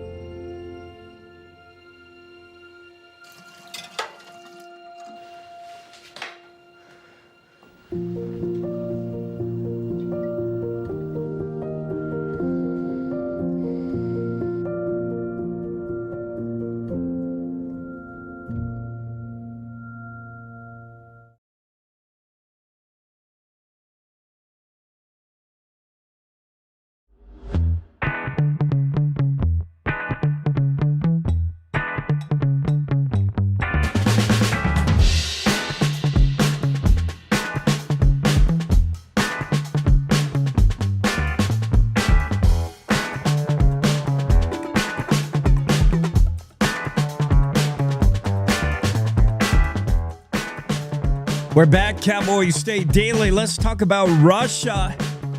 Why not? You know, hard pivot, rough segue, as we'll move from potential Wyoming criminals. Well, one's really definitely a criminal, and one is well on his way, as we discussed earlier. And let's go from that to criminal nations, countries that display criminal behavior. Russia, I have this love-hate impression of Russia. I love Russia's history. I love their vodka, their music. There's so many things Russian that are really cool. Every Russian person I've met has been enjoyable, like actual people from Russia. I find them, I get along with them really well for the most part. There's so many things I do like about Russia. And then yet I see Russia's, and it's not just a stereotype, Russia as a nation, since going back to the Soviet Union, they've just been a warring people. Have they not, for the most part? And it's not the, you know, it's their leaders. It's the leadership. It's Putin now. He's practically a maniac. I don't know what he is. He's this superstar, maniacal, warmongering, right up there with that North Korean dude and his son, Kim Jong-un, right? I mean, he was nuts. And then he dies and his kids are just as nuts as he is. Can't figure out these dictator leaders. But of course, that's what you're usually going to get, right? When you didn't get voted in by the people, you kind of declared yourself leader. And you get this detached view of the world and you sit in your high and mighty ivory tower calling the shots, of course your attachment to reality is going to be very shaky. I would imagine that just goes with the gig. But Putin, Russia, the whole Ukraine thing. I'm getting to this story from the Daily Mail, and of course the Daily Mail is your checkout grocery store tabloid. I get it. But occasionally they have real news. In fact, they have real video here. So I'm assuming this is not fake. If this was an AI fake, it would be better. This is really crummy video. And it shows Putin's, quote, Mad Max infantry as we see a Russian column traveling through purportedly Ukraine. And they are Mad Max to the max. Like, I thought Russia's, I thought they're definitely in the nuclear age. They have atomic nuclear weapons. Thank goodness they're not using them on the Ukraine. But I imagine them as a fairly sophisticated army. Now I'm wondering if it came to, the UN or the U.S. saying, you know what, Putin, that's enough of this Ukraine crap. We're going to come in there and start kicking butt. It would take like a day and a half to bring Russia to its knees, if this is the best they can do. We had a guest on earlier this week who talked about, he was super knowledgeable in global affairs. And he said, he talked about what an embarrassment it is for Putin and the mighty Russian Empire to have struggled so with Ukraine now. How many years later? That war started more than 3 years ago. And Ukrainian resistance has been remarkable. They've held off the great Russian army, causing casualties to the point that no one in Russia wants to go fight this war, so they have to go grab North Koreans and enslave them, put them in a Russian uniform, say, get over there and shoot at the Ukraine. I mean, Russia's not winning. Not the way you think they should. The mighty Russian Empire, if it wants to take Ukraine, you thought, oh, that'll take about 2 weeks. Poor Ukraine. And here we are more than 3 years later, and Ukraine is hanging on because they're doing the kind of rebel resistance that Iraq does. Remember, Russia should know better. Russia tried to take over Iraq back in the 60s, and they got their fannies handed to them. And then the U.S. not learning from that, similar. You can't fight the invisible army. You can't fight people who do guerrilla warfare, who don't fight conventionally. You don't stand up there and shoot at you. They bury IEDs in the ground. They do nasty stuff. The USA should know better. That's how we got our country. The Brits fought conventionally in their red coats and their infantry. They lined up and they pointed their muskets at us. Meanwhile, we fought like guerrilla warfare. We being what would be the U.S. We fought nasty, like the Arabs do now, like jihadists. We fought nasty and beat the redcoats. Anyway, Russia, they should have learned when they couldn't take, is it Iraq or Iran? Maybe it's Iran. Russia, all the Russian soldiers got hooked on opium and all of a sudden stopped, all of a sudden they were losing the war. Russia, if I do Russia invasion, all it's going to show is Ukraine. Russian invasion of Afghanistan. That's the country I'm trying to think of. Sorry, not Iraq. Not Iran. Russia invaded Afghanistan. It was not the 60s, more recent than that. Afghanistan, 1979 to 89, that 10-year period. Afghan conflict with the then Soviet Union. And Russia got nowhere. They invaded Afghanistan December 24th, day before Christmas, 1979. For the next 10 years, they just incurred casualty after casualty. Their soldiers all got hooked on opium because they just started smoking poppies. Listen, I think I know what I'm talking about. But they couldn't take that country, and they found out they didn't want it. After 10 years, they're like, what are we doing here? Our soldiers keep getting knocked off and drugged up, and they finally left.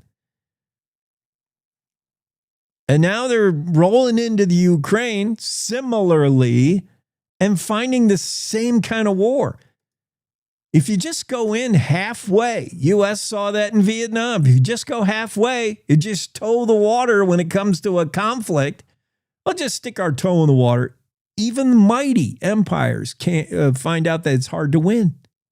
You go all in, World War I, World War II, all or nothing. Go big, go home. You can't just send a few guys and think you're going to take over a country, because guess what? They don't want you there. Well, the Ukraine's putting up resistance. I mean, all this to say, here's Putin's Mad Max infantry.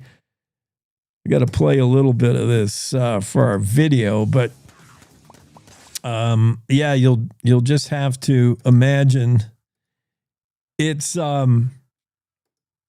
video of Putin's column in Putin, a column of Russian soldiers rolling through Ukraine in like souped up. They're riding on the back of cars. They got machine gun, just the way you see them do it in the Middle East.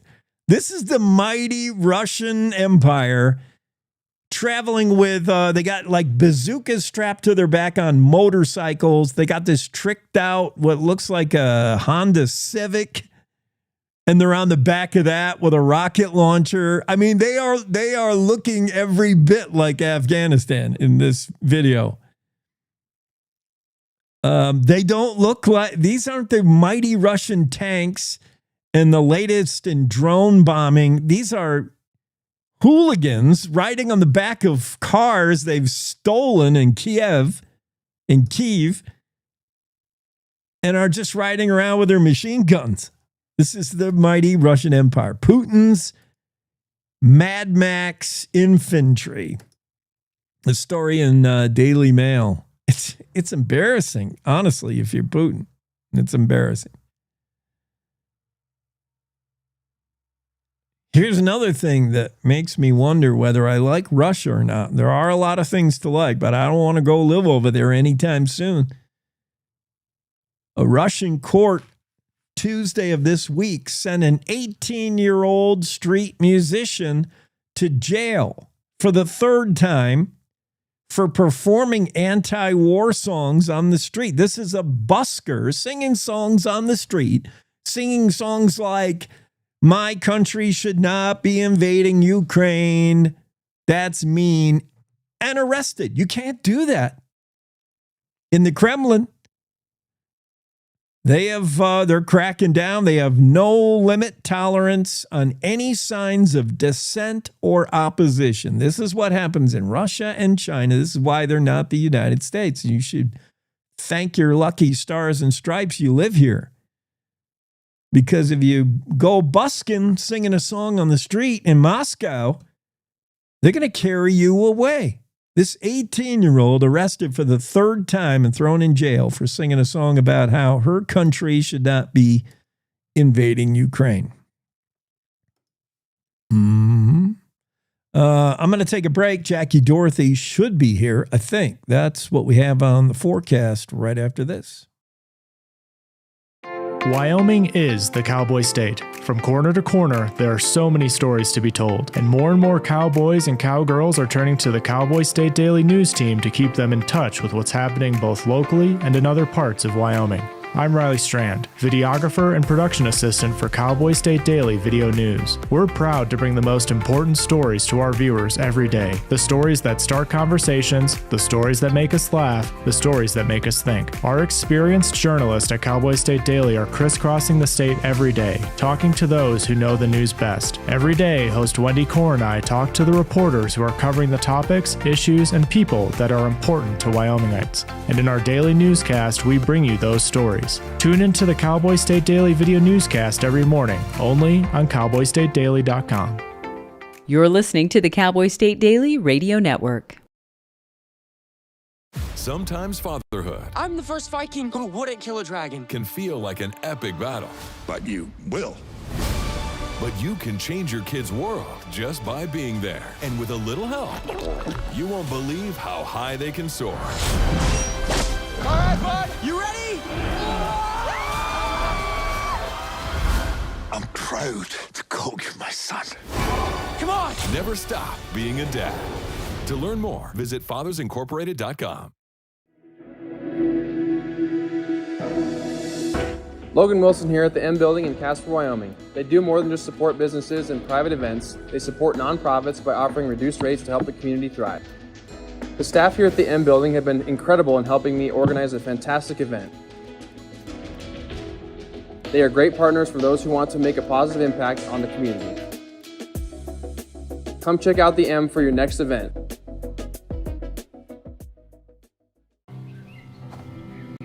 For decades, I've taught you everything I know.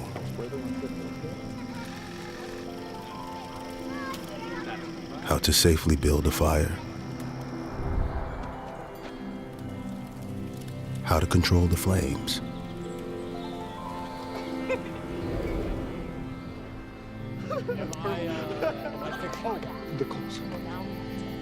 What to do with hot coals. How to secure your chains.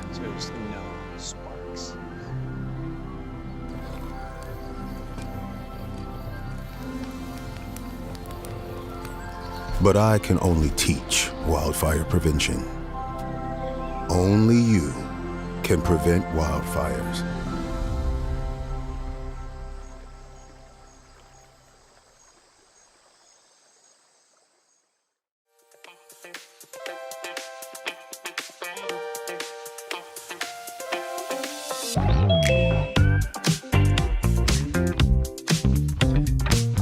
We're back, Cowboy State Daily Show on a Thursday, and Jackie Dorothy joins the conversation. Jackie, you gave us a heads up. This story was coming just in time for Veterans Day a couple days ago, and we learned the backstory of Enos Roberts and Bunny Harlow. And if not for the work of Penny Schroeder and Greg Bennick, we may not know these stories. So cool. Tell us what's happening. So you have these two volunteers from the Rockpile Museum in Gillette, and they've made it their year-long ambition, and this is what they do all year long, is to investigate at least a dozen new veterans each year. And so this is something that they celebrate our veterans all year long, and it comes out where they have a tour that they do each year, introducing you to the veterans at Mount Pisgah Cemetery in Gillette. And these couple, these pair were both on the USS Columbia back in conflict. I got a photo of it. I just thought this was so cool. So Campbell County boys, two of them. Bunny Harlow, who was I think he was 17, 18 years old. He was an aviation machinist. And then you had Enos Roberts, who was, and what he was is 40 years old and a petty chief officer. Both of them on the same ship, serving from the same community, and definitely different stories. Yeah, age difference, different walks of life for sure, but both from Wyoming. So don't think when they got on that boat, they didn't find each other, I would imagine. Do we know that? I have no idea. They must have, right? Right. Well, one was in charge of the store, so they definitely had to see each other. That's what I like about it, too. Yeah. The one that actually, Chief Roberts, who was killed, he was in charge of the store, so he wasn't even manning any machine guns or anything. He was just there to give supplies to these men. Yeah. And so the USS Columbia, and this was a fascinating story too. It was a battle outside of the Philippines. They were helping our landing troops get on the island. And for me, this is even made even more special because my own grandfather served on the islands as a ground troop. And he talked about getting there on a ship and leaving on a ship. So I talked to Greg Bennick, and they have a paper that you can fill out and start to find the adventures of your own grandparents and relatives. So I did do a segue there, but I think it's important for people to know that you can do this as well. Reconstruct the story of your grandfather, and in many cases now it's great-grandfather. I mean, my son will never know my grandpa, and that surprises me. But what happened at USS Columbia is they were under kamikaze attacks. You had these Japanese in their airplanes flying at the ships, and the USS Columbia for 2 days got bombarded. On one of those attacks, Chief Roberts was killed. And then on another attack, Bunny Harlow was actually pushed off of the ship and landed in the ocean where he bobbed around. And Greg Bennick describes this, and it brought it to life. You could just see it. He's this young teenager. Think about it, a teenager. Most of ours were just playing football that was this age. Yeah. They're bobbing around in the ocean. The ship is weaving back and forth, trying to avoid kamikaze fire, plus trying to give him friendly fire to protect him from an attack. And he's out there helpless, and he stayed out in that ocean for 2 days before he was rescued. Yeah, the USS Columbia, its mission was to provide cover for other military, and they were attacked January 6th and January 9th, 1945. Japanese kamikaze looking to just crash their planes into this ship, and the ship is trying to make evasive moves, shoot them down, do what it can. And this kid goes over Bunny Harlow. When most kids his age are wondering what girl they're going to take to the prom, he is trying to survive days floating in an ocean as his ship's being attacked. Man, it's the greatest generation. It is so true when you think about what they went through. And it's thanks to Penny Schroeder and Greg Bennick that we even have these stories. And I thought it was fascinating how they researched them. What they do is they start with the name, they start with the rank. And then from there, they build it. So all they knew about Bunny Harlow was he was a rancher in Campbell County. He came back, had a family, was well respected and loved in the community. And who knows if that story would have just been lost and been one of those stories that just became obscure. Yeah, and what doesn't help, sometimes you're researching someone that was killed in action, killed in conflict. Obviously that, you've got to dig and do research. But even those who survived came home, we know from our dads and our granddads, they didn't like to talk about this stuff. They didn't talk about it a lot of times. And so their story wasn't even told in the family. Somebody had to go research and go digging. Incredible, heroic stories. Man. So go ahead. So Bennick, when they do this, they don't just center on two. So Bennick and Schroeder, there's probably more stories that we're going to hear about coming up. Yes, these are just the two that Bennick just highlighted. He said he also had a soldier from World War I that was a veteran. Because you think about World War I, they needed veterinarians to take care of the horses. Oh, yeah. And so this Campbell County guy was a veterinarian in World War I over in France, and he got the Spanish flu. Yeah, who didn't back then? Oh, yes. My goodness. So he passed away. He has another story of a kid that was in a bomber. He was a pilot, and he was shot down, and they were able to trace him to the POW camp he was in and where he was during the war. I mean, it's story after story that they keep coming up with, and it's been a fun project. And they encourage people to go out, even though They don't have the self-guided tours all the time, just on Memorial Day and Veterans Day. There is a brochure that you can get at Mount Pisgah, and you can grab it and you can walk around and find these soldiers and reconnect with them and hear their story. Another great Veterans Day story. Veterans Path of Honor Memorial fulfills a 75-year dream, Fort Washakie. They've been planning this for decades. Finally got it done, ready, open to the public. Yes, you have 3 Vietnam veterans that really spearheaded it. John Washakie is the great grandson of Chief Washakie. You have Scotty Ratliff, who we've talked about before. Yeah. He was a Shoshone member as well, and he fought in Vietnam and actually was injured. And his story is shared in this story we speak about.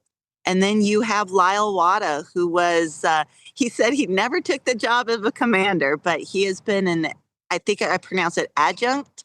Yeah. Adjunct for over 30 years at the American Post. And these 3 men just came together and they fought and worked hard. I mean, rolled up their sleeves. They're men of action. And they got this beautiful memorial out at Fort Washakie. 75 years that they've been wanting this. The guy donated the property in 1945. Well, I'll have to, if the next time I'm in the area, and I sometimes am, I'm going to have to check this out. It's right across from the Trading Post. If you're ever at Fort Washakie, you have to go to the Trading Post because that's the best store out there. Yep. And then right across from there is the Frank Wise building.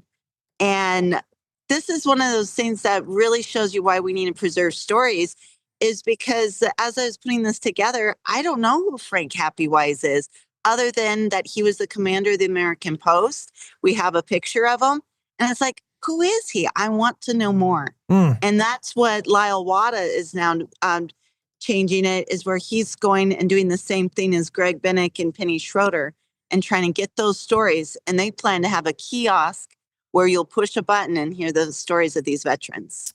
John Washakie, we're sort of familiar with, Scotty Ratliff, but yeah, you learned yet another story, another person's history. That's really cool. I love when that happens. What are you working on now, Jackie, for the weekend? Oh, well, I have actually interviewed an author from Lander. She has Tourette's and has channeled that into a career of being an author. No. She wrote 3 nonfictions. And yes, it's about being awkward and having this, and she's even named her Tourette syndrome Paula, and she's just embracing who she is. She said she has a minor form of it, and while we were talking, she did get the little hiccups that she gets. And she talked about being in a class with a professor, and she doesn't know what she has at this point. She's in college. She's had it since she was a kid. And the professor stops and looks at her and said, "You can't go into social services with those little cute little hiccups you keep doing." And that just propelled her to find out, what is this that I have? And now she's an author and just released her first fiction with the main heroine as someone with Tourette's. It's The Cursing Countess, Madam. Oh my goodness. Now, I mean, like, somewhat familiar of Tourette's, as we know it, this, uncontrollable blurt out of things when you're speaking. But I wonder if you can get Tourette's writing, because I've seen some people, anyone who texts today obviously has Tourette's. You're like, oh, I didn't know I wrote that. Like, I didn't mean to write that. Oops. Anyone who comments on Facebook, obviously they're all afflicted with Tourette's, but the uncontrollable twitching movements. Right. So you're right. Uncontrollable texting. I am so interested to read this, because it's just a fascinating condition that I don't know enough about. And to someone who just takes it head on and says, this is me, and writes a book, how cool. It was her paper she wrote for college, and her professor said, no one's written anything like this. And it was about being awkward, but being beautiful and just being out there. She's just a wonderful person, and Jessica Bear, and I'm looking forward to introducing our readers to her. Very nice. Jackie, thanks for that. Sorry about did we talk about the Yeah. No, we didn't. We're trying to forget that. Oh. Well, I will say the boys, I so admire Coach Bowker, because even towards the end, he was like, we're just going to keep playing. And Nate told me about how he was out there just joking and being with the kids as they're being defeated on this game. And the fact that the two teams that are squaring off in Laramie are just the only two teams that beat Thermopolis. Yeah. I think it's going to be a fun one to watch. I mean, rightly so. The two teams that'll play in Laramie for the state championship are the only two times the Boilers lost this season's. Great season for Thermop. Go Bobcats. Go Bobcats. Thanks, Jackie. Thank you, Jake. You have a great one. You too. Enjoy the weekend. Cowboy State Daily Show continues. That'll wrap us up for hour 2. It's time for our radio affiliates to throw their news at you top of the hour. We'll catch you on the other side of that. Thanks for making us a part of your Thursday.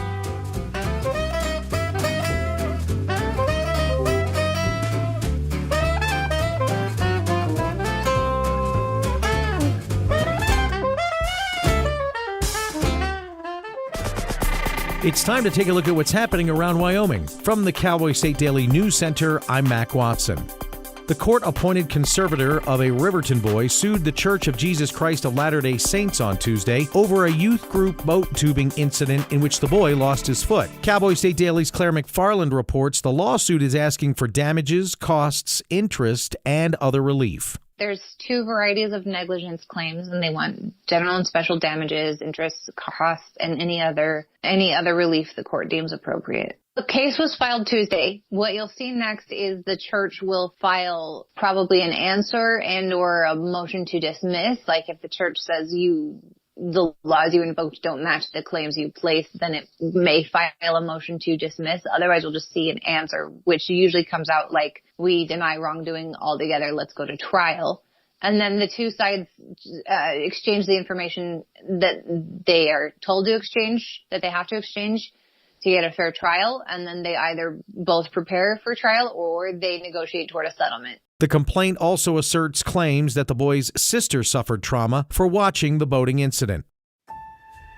Longtime Wyoming journalist Susan Anderson has passed away. Although she may be remembered most as the anchor of K2 television in Casper, Cowboy State Daily's Jackson Walker reports that she had an enviable and groundbreaking journalism career. Longtime Wyoming journalist Susan Anderson died Monday due to complications with ovarian cancer. Although she may be remembered by most as an anchor for K2 TV, she was also the business editor of the Casper Star-Tribune and served in the Wyoming legislature. Anderson came to Wyoming after visiting Laramie for the first time and going on a fishing trip there. That experience made her fall in love with Wyoming and actually caused her to leave her prestigious West Coast news job in San Francisco. U.S. Senator John Barrasso knew Anderson personally and told Cowboy State Daily her lengthy career made Wyoming a better state for its residents. I'll be back with more news from the Cowboy State Daily News Center right after this. Find expert vascular care right here in Wyoming. Wyoming Interventional and Vascular Associates, or WIVA, is a division of Casper Medical Imaging and is home to experienced subspecialized physicians and physician assistants who provide comprehensive services to treat vascular disease. From PAD and AAA to venous disease, WIVA offers tailored solutions to get you back to enjoying the things you love. Schedule a consultation with WIVA today at caspermedicalimaging.net/WIVA or by calling 307-577-1003.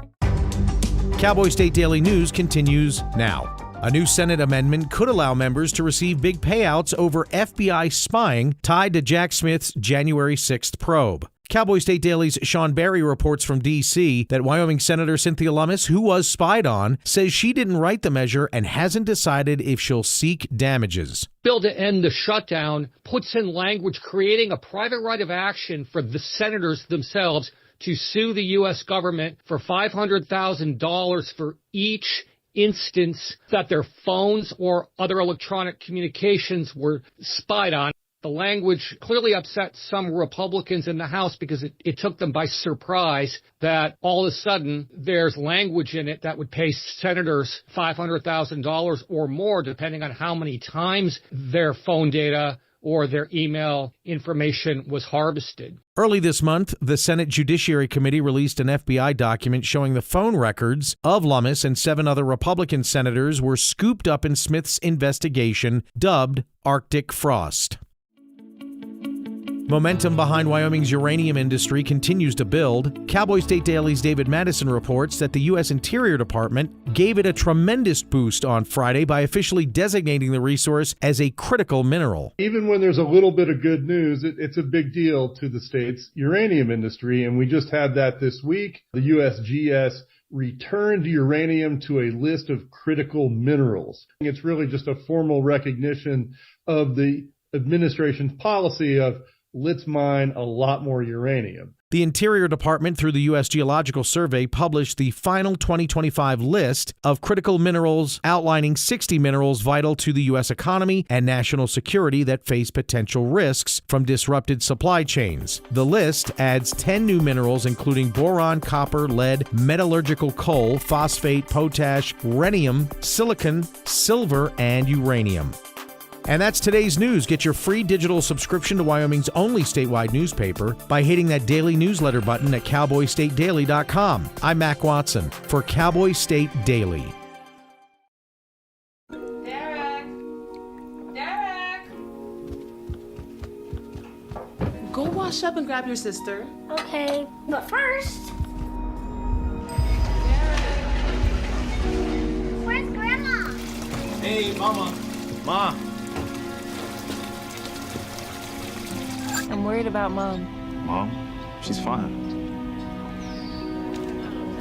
These the ones, right, Mom? Yeah, groundlings. Sweet potatoes. Sweet potato. Daddy, it's salty. Grandma's just getting old. Some things come with age. And some don't. Early detection of Alzheimer's can lead to better care for your loved one. Add 2 eggs. Learn the early warning signs at 10signs.org.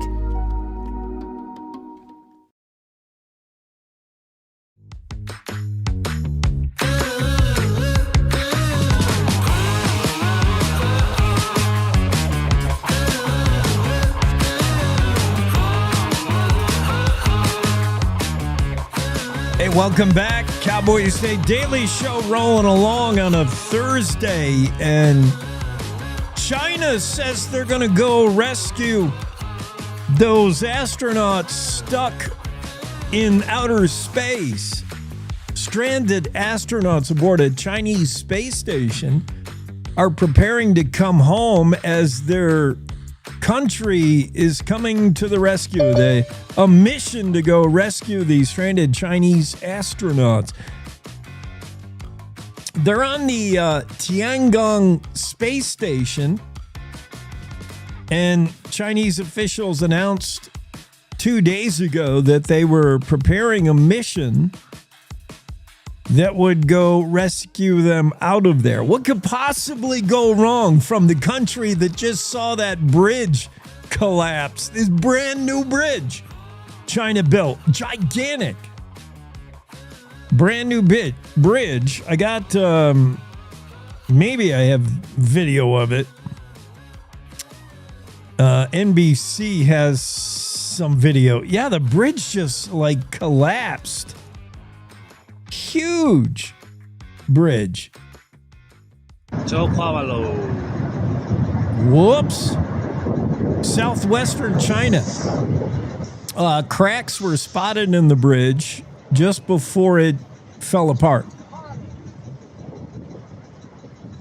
And this is the same country that's going to go hastily assemble a rescue mission and get the 3 stranded astronauts off the space station. Let's hope that all goes well. It's time to check in with Mark Hines. Mark joins us on the show, on the Cowboy State Daily Show. Mark, how's your Thursday going? It's going well. I'm trying to get enough boron in my diet. I notice I'm a little low on boron. What's boron? Silicon. It was just rhymes with moron. It was just announced. Yeah. Look at you. Sorry. Like, let's all toast. Let's have our cup of boron. It was just announced as like a rare earth, okay. Or a precious mineral or something. Oh, okay. along with uranium, silicon, boron. Okay. And it's a good reminder to us all that we're all probably not getting enough boron in our diet. I'm trying to think of what cereal has boron in it, because that's all I eat is pretty much, some sugary cereal. Honey Nut Cheerios, maybe. Yeah, hopefully that's got boron in it. Yeah. Let's go to your expertise. Let's talk hunting. I don't know this area, the crown jewel of hunting, Greater Little Mountain. Where is this? Southwest Wyoming. South of Rock Springs. Oh, okay. Yeah. I haven't been there myself. Was invited to go tour it. I'll probably take him up on that. It sounds pretty cool. Yeah. Yeah. It's prime hunting, but it's good luck drawing a tag there. The one guy I talked to, I think he said in 25 years he's drawn one elk tag and maybe one deer tag. So, it's darn near impossible to draw a tag. But if you do, the hunting is supposed to be superb. And then the area is they say it's just a great area to go to. It's just gorgeous. Yeah. Now, would this area be part of what falls under this BLM, the Rock Springs plan? The RMP that they made a movie about. Maybe you've heard of it, Never Ending Story. I know. When you think it's done, here comes the sequel. I know it. It's part of that. The entirety of the whole thing is 3.6 million acres. Greater Little Mountain area is about 500,000, and I think the area they're really focused on, that there seems to be a consensus that everybody would like to preserve, is around 120 to 140,000 acres. So it's an area within an area within an area. So. Yeah, and much debated, as we're going to revisit that RMP, the BLM RMP on Rock Springs, just to throw a lot of acronyms at you. Yeah, because the public, I think the public comment on that either closed or is about to close. There's a lot going on with BLM policy right now. So, right. Yep, and we got a new BLM dude. Yeah, we did. I saw that. I haven't talked about it enough. We should get to that. What did I do with that story? I swear I haven't. Steve Pierce, New Mexico. Yeah. He's going to head the BLM. So presumably, the last guy Trump tapped, or the woman, that didn't work out. So we'll see. Where's this celebrity mule deer hanging out? He's got a funny rack. Sheridan, yeah. What happened to him? They have a little more. Well, they don't know. They think the most likely scenario is you got smucked by a car, or took a car to the face. Oh. Yeah, probably. In order to break, what the technical term for that is, the pedicle. The very base where it joins with the skull, where the thing that the antler grows out of. So it's not unusual for them to break their antlers, but to have it snap off of the pedicle is unusual. Evidently not painful. The little guy seems like he's in good spirits, but yeah. But they got busted. I mean, he looks in really good shape. Look at his body. He's chest is sprung. Wow. He looks pretty good. Yeah, because you're probably eating everybody's gardens there, I'm sure. Those town deer, man, they're robust. Yeah. He looks pretty healthy, except for the unconventional headgear. Yeah, but that's not going to bother him. What deer people say? The deer expert I talked to said that he'll probably shed it in the spring, like they shed their antlers, and then when it grows back, it's probably going to be deformed. He's probably going to have a weird antler on that side. So, but I don't know if that gives deer self-esteem issues. I don't think it does. It does. Deer have enough challenges facing them. These Colorado deer that busted into they were fighting and they broke through a window. What the heck? That's hysterical. And what makes it even funnier is that's the second time something like that's happened. There was another one in the Springs that I wrote about back in, I think it was late 2022. It was a single deer there that apparently saw his reflection and charged at it and ended up in someone's, den downstairs. And then there was two of them this time. Went through a plate glass window and ended up in someone's exercise room. So, At this point, CPW is like, get the dart gun. We kind of got another call. Yeah. That'd be wild, though. Imagine. Oh man. And it's not just, in both cases, it's not just in the house. They're in these really nice, carpeted basement rooms with nice panel, walls and, nice thick carpet. And they're just, oh, wow, there's a deer in there. It's a deer here. Yeah. I see them like all the time. They go crashing into restaurants or stuff. But yeah. Deer, man, you got to be careful. I saw a super rare thing. It just made me think of it because I was telling this kid, this 10-year-old girl the other day, she was talking about moose, where you go find moose in Grand Teton National Park. I know right where to go to find moose in the winter because they in the winter they come together a lot more than you'll see in the summer. Yeah, they've got that hangout spot. Yeah, they got the hangout spot, and they also sometimes, when you close proximity with your other boy moose, you have a few disagreements. I saw one time at a campground them fighting, like locking antlers. And one moose pushed the other one into a campfire that was burning, like lit. Oh, and his butt, he's like, whoop! It was a fight to the burning death. That's hysterical. It was funny. I mean, they were just having fun, I think, just messing around. But yeah, one of them, it's all fun and games till you get shoved into the fire. All fun, until someone gets their butt on fire. Yeah. All right, man. Thank you. Have a fantastic weekend. Hey, you too. All right, that's Mark Hines, Cowboy State Daily. His stories regarding wildlife, and some of these stories put the wild in wildlife. That's for sure. Okay, I got a Zoom room filled with people who I don't know who they are. And I'm afraid to just let them in.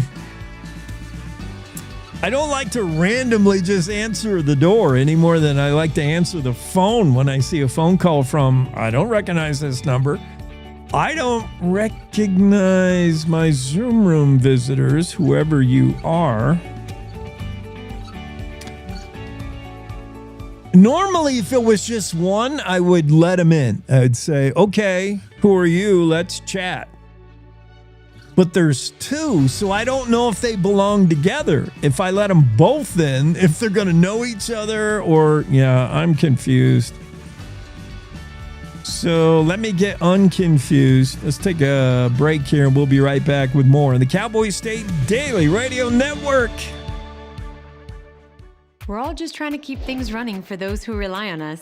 That's why we don't have time to be sick with the flu. We don't have time for delays. We don't have time for spills.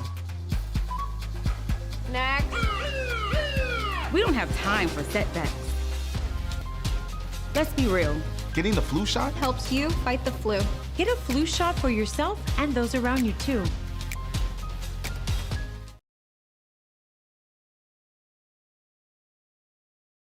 This is the Cowboy State Daily Radio Network.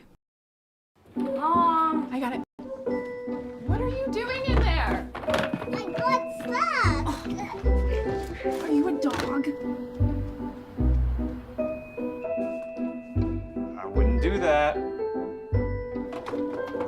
Have you seen the pliers? Where'd you find those? It's not your birthday. Sorry. Bye, Grandpa. Bye, Grandpa. Take care of yourself. What are you doing? What are you looking for?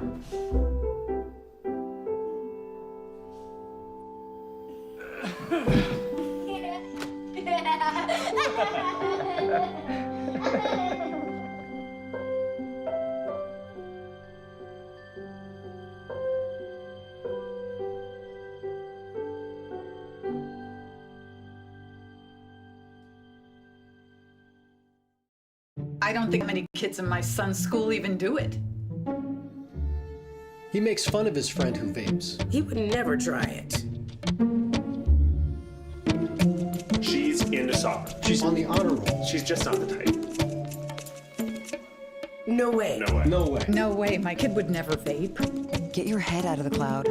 Today, nearly 8,000 kids will start vaping. Maybe even yours. Learn about the dangers at talkaboutvaping.org. Life's daily battles are not meant to be fought alone. We're not powerless, so long as we don't lose sight of what's important. Don't be afraid to seize that moment to talk to your friends. Cloud, you okay? Because checking in on a friend can create a safe space. The first step on our new journey. You coming? Reach out to a friend about their mental health. Seize the awkward. It's totally worth it.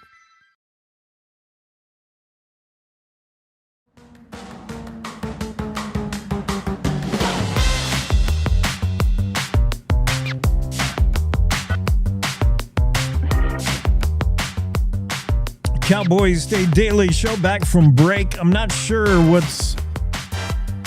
who my Zoom room guests were, but I bounced them. I feel bad if it was somebody I'm supposed to talk to, but I don't. I gotta stop giving Zoom all this free promo. We gotta come up with a name for our Zoom room, the room where people join the conversation, like the bunkhouse, or I don't know. We got to come up with a cool term other than Zoom. Why should Zoom get all the free publicity? But whoever was in our waiting room, I bounced them out because we are expecting Jared Petrino. We're going to talk UW sports in a little bit. Cowboys are headed to Fresno State. Big football game there. Basketball team is off to a 3-0 start. Wow. Don't look now, but Coach Sundance Wicks has the boys playing pretty good ball. And the girls, they're 1-2 to start the season. It'll be a tough rebuilding year for the Cowgirls. Well, we'll talk all things sports with Jared when he pops in. Stories we're following today. I just talked to Mark about our Wyoming delegation. They all approve of the pick for BLM director by President Trump, the Bureau of Land Management. Always have to be careful with that acronym. People outside of Wyoming, when they hear BLM, they think it Black Lives Matter. When we say BLM in Wyoming, mostly we're meaning Bureau of Land Management. And that's public land. In the hierarchy of public land, there's Park, National Park Service, NPS. There's USFS, Forest Service land in Wyoming, lots of it. And then there's BLM, tons of BLM land in Nevada, for instance. And a significant amount in Wyoming. Members of Wyoming's delegation applauded President Trump's pick for BLM head. That's Steve Pierce, comes out of New Mexico. And everyone who's not a Democrat appears pretty happy with the choice. The BLM manages 245 million acres of public land, including 8.4 million in Wyoming. The whole BLM being run right now by the interim director, Bill Groffey, because Trump's first choice, remember, was Kathleen Gamma. And she withdrew back in April. She stepped down because it had turned up in her skeleton closet that she had once been critical of President Trump. Perhaps President Trump didn't vet her closely enough and wasn't aware of it, but somehow it surfaced that she had negative things to say about the president. That wasn't going to go over well, and she just stepped out of the scene.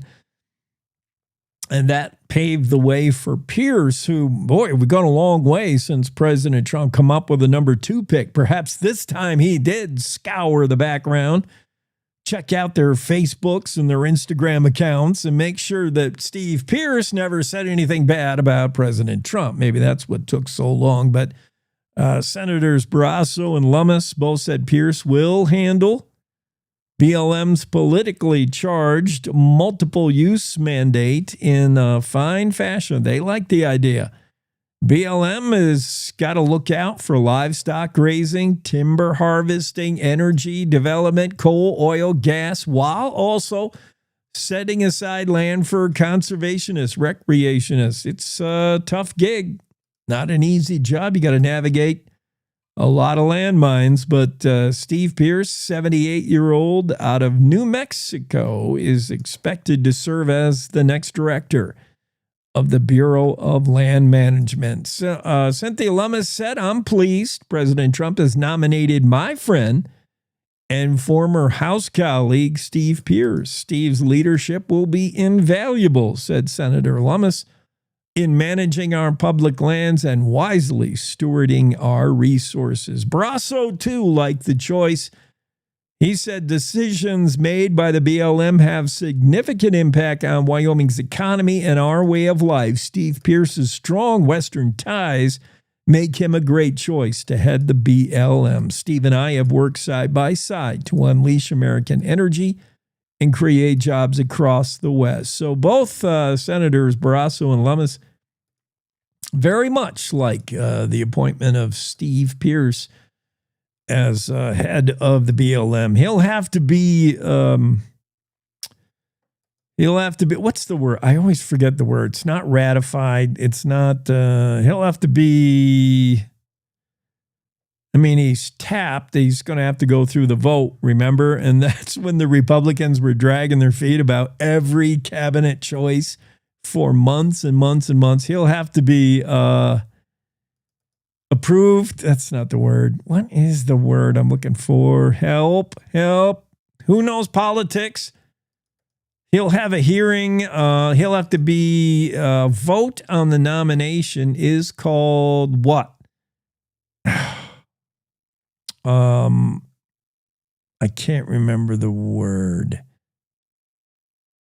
But anyway, that vote is upcoming, as is the House vote on the CR, which had this sneaky amendment put in regarding the ability of a lawsuit for the 8 Republican senators to sue over the phone tapping, spying issue. That's just so weird. That's a huge story, really big story. When, of course, the Democrats are outraged, but even House Republicans are saying, that's weird. We didn't get a heads up on this. That same big CR that puts government back to work, that was hanging up in the Senate for over a month, finally is voted through Tuesday. When did they, or maybe it was Monday, earlier this week, finally voted through when some of the Democrats caved and flipped side.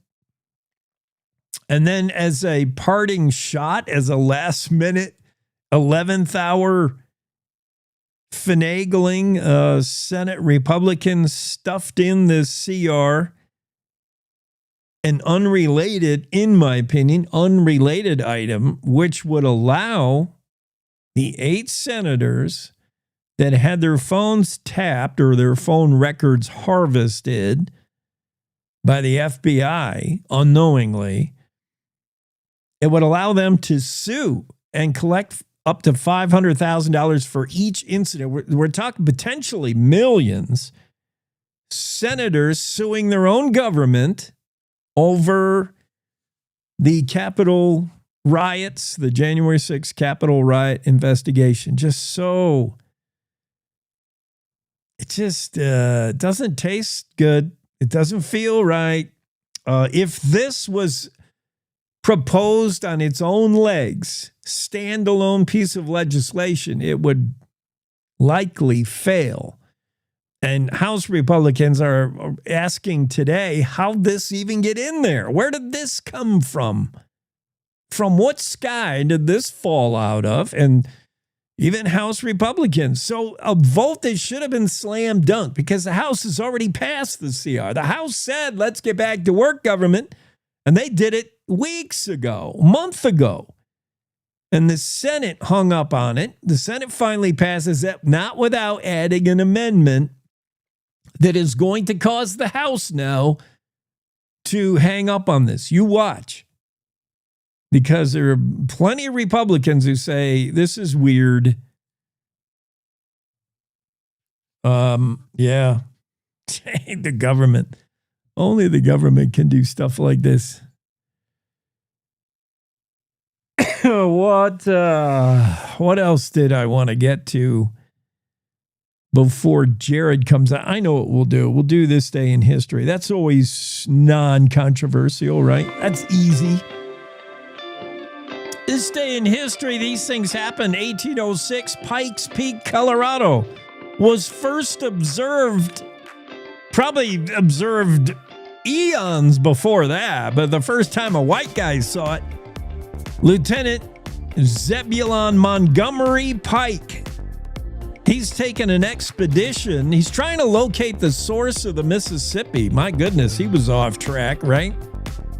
And on that mission, seriously, he was on an expedition to locate the source of the Mississippi. Lieutenant Pike, I think you better double check your maps. The Mississippi comes from dude. But this is 1806 and maps were fairly incomplete then. And Lieutenant Zebulon Montgomery Pike instead comes across this big old mountain in Colorado. And he said, wow, that's a heck of a peak. That's Pikes Peak. I don't know if it's the source of the Mississippi, but I'm going to name it for myself. 1806, this day. 1835 on this day, Texas officially proclaims independence from Mexico, calling itself the Lone Star Republic. They would eventually, reluctantly, join the United States, but even today, Texas still often acts as if it's its own republic, the Lone Star Republic. Officially, this day, 1835. 1854, what's become known as the Horse Creek Skirmish took place when the Sioux attacked a mail stage near the present-day location of Torrington. 1854. On this day, November 13th, 1867, the first passenger train, it's a Union Pacific, by the way, the UP, pulls into Cheyenne, Wyoming. First passenger train, all aboard. 1867, Cheyenne. 1890, fire damages a saloon in Rawlins, Wyoming. That's big news. I'll tell you what, a library can burn down, a school can burn down, but in 1890, you lose a saloon to fire, that's going to make headlines. And we're still remembering it today. Rawlins, Wyoming, saloon burns down 1890. 1901, first CB&Q passenger train arrives in Cody. Oh, wow. So what a day for first as far as the rail system is concerned. 1867, you got the first passenger train at UP pulls into Cheyenne Station. In 1901, some 34 years later, the first passenger train arrives in Cody, Wyoming. Same day. As I mentioned to Don Day earlier when we talked to Don about the day with a forecast, it was this day in history, 1916, record cold reported by the Laramie Republic newspaper. The Laramie Republican on this day talked about temperatures being record cold, coldest temps seen in the month of November, Wyoming. And I don't know if that record holds today. I would imagine it probably does. Sheridan, you were 26 below on this day in 1916. Golly, 24 below zero in Lander. And in the state capital, Cheyenne, 20 degrees on the wrong side of zero. Yee! And look where we are today. 73 in Torrington today. What a difference. 1933 this day. It was a Monday. It was the first reported dust storm in the United States. 1933, the first of what would be many dust storms, creating what was the Great Dust Bowl era of the 1930s.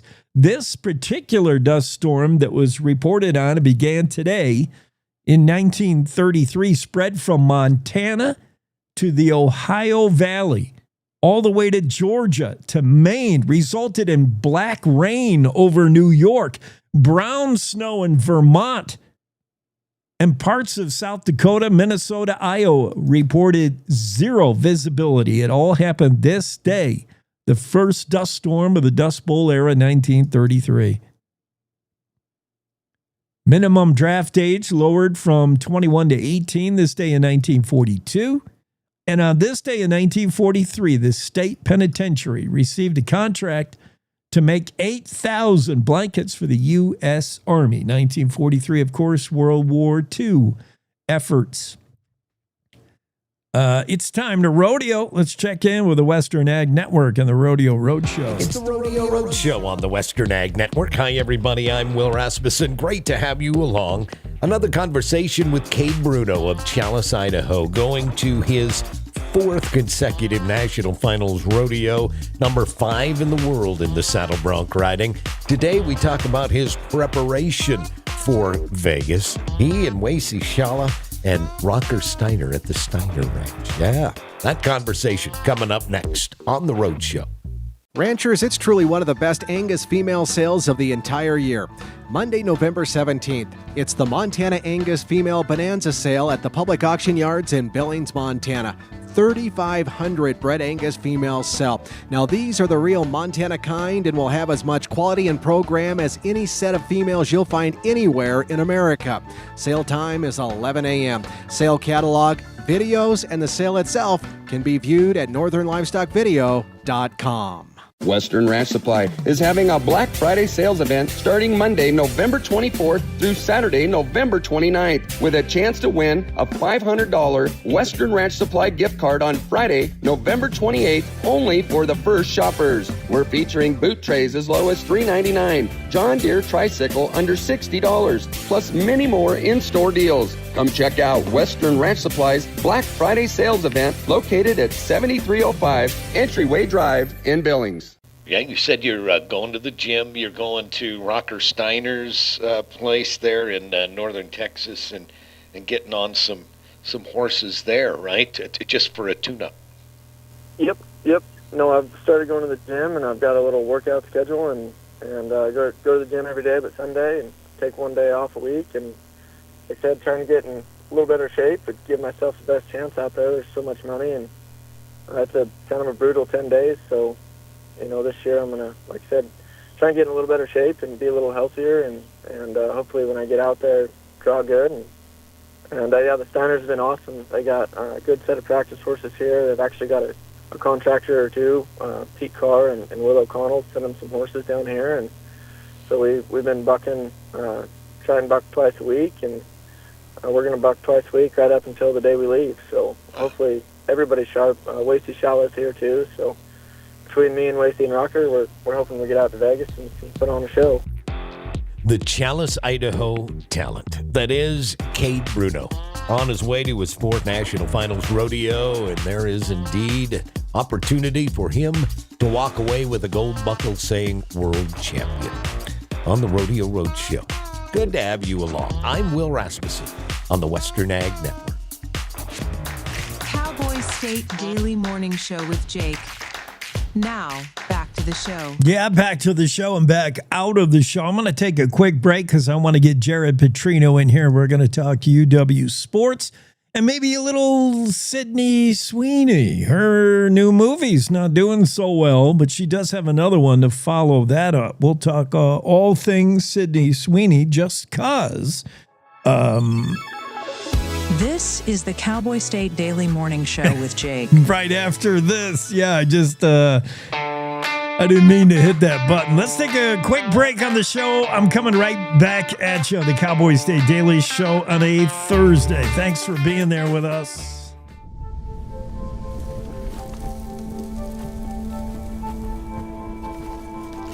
Eva Marie smoked 12,000 packs of cigarettes over 15 years.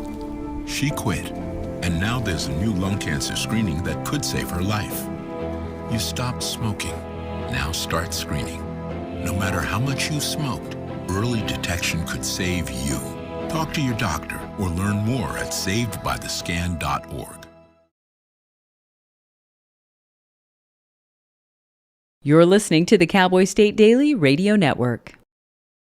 Who can you turn to for news you can trust? Your local TV and radio broadcasters. You trust us to keep you safe during times of crisis and to deliver the weather, sports, and entertainment you rely on every day.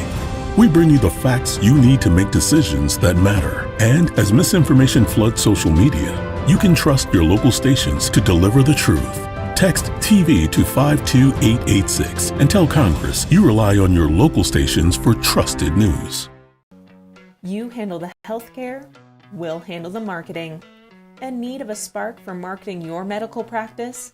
Loom Studio provides creative and strategic healthcare marketing that illuminates the path to bigger and better experiences for your business and your patients. We specialize in branding and design, social media, website design, SEO and SEM, not to mention content creation, public and media relations, and marketing metrics to ensure you're getting results. If you're looking to increase your patient engagement and retention, enhance your community impact, and streamline your marketing efforts, our team is ready to help you achieve your goals. Contact us today and learn more at loomstudio.com. We come from a long line of farmers, and there's a sense of pride, but there's also a significant amount of pressure. Farmers have to take care of their physical and their mental health, because what's a farm without a farmer? Watching the sun come up, that's my time. I can have a cup of coffee, and every day is a new opportunity. That's cool. Your hand's gotten so cute. Yay! Don't forget to check in on yourself. Love your mind.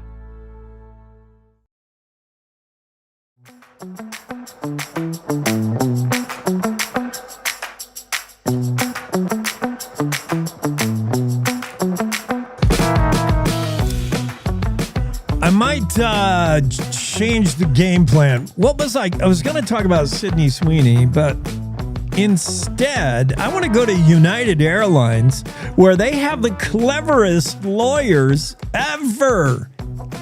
I gotta say, I didn't think United had a chance of wiggling out of this lawsuit, but they have convinced me. Now, I'm not the one they have to convince. I'm sure there's going to be a judge who will make the final call. But you remember back when a class action suit was brought against United on behalf of a few passengers who said they booked a flight in a window seat and they didn't have a window. United would book seats and you would pay for the upgrade, and they were window seats, yet you were put next to sometimes there'd be like an HVAC unit. I don't know, there'd be some kind of something that wasn't a window, and people are like, I like to look out and see. Some people really need a window seat. They like to look out and see the takeoff and landing. I like a window seat as well. I know most people, I think the most popular seat is the aisle seat. For those of you who got to go to the bathroom like 3 times during a 2.5-hour flight, you know who you are. I like the window seat because I don't go to the bath. I don't need to get up at all. I sit down, watch a movie, and fall asleep. But many people got to be in that aisle seat because they're up and moving around. But what if you book a window seat on United and you're given a seat there's not a window there? Is that... When I first heard about that, I'm like, that's cut and dried. If United is selling a window seat and upgrading. It's, if it's extra money to even get the seat, and you get a windowless window seat.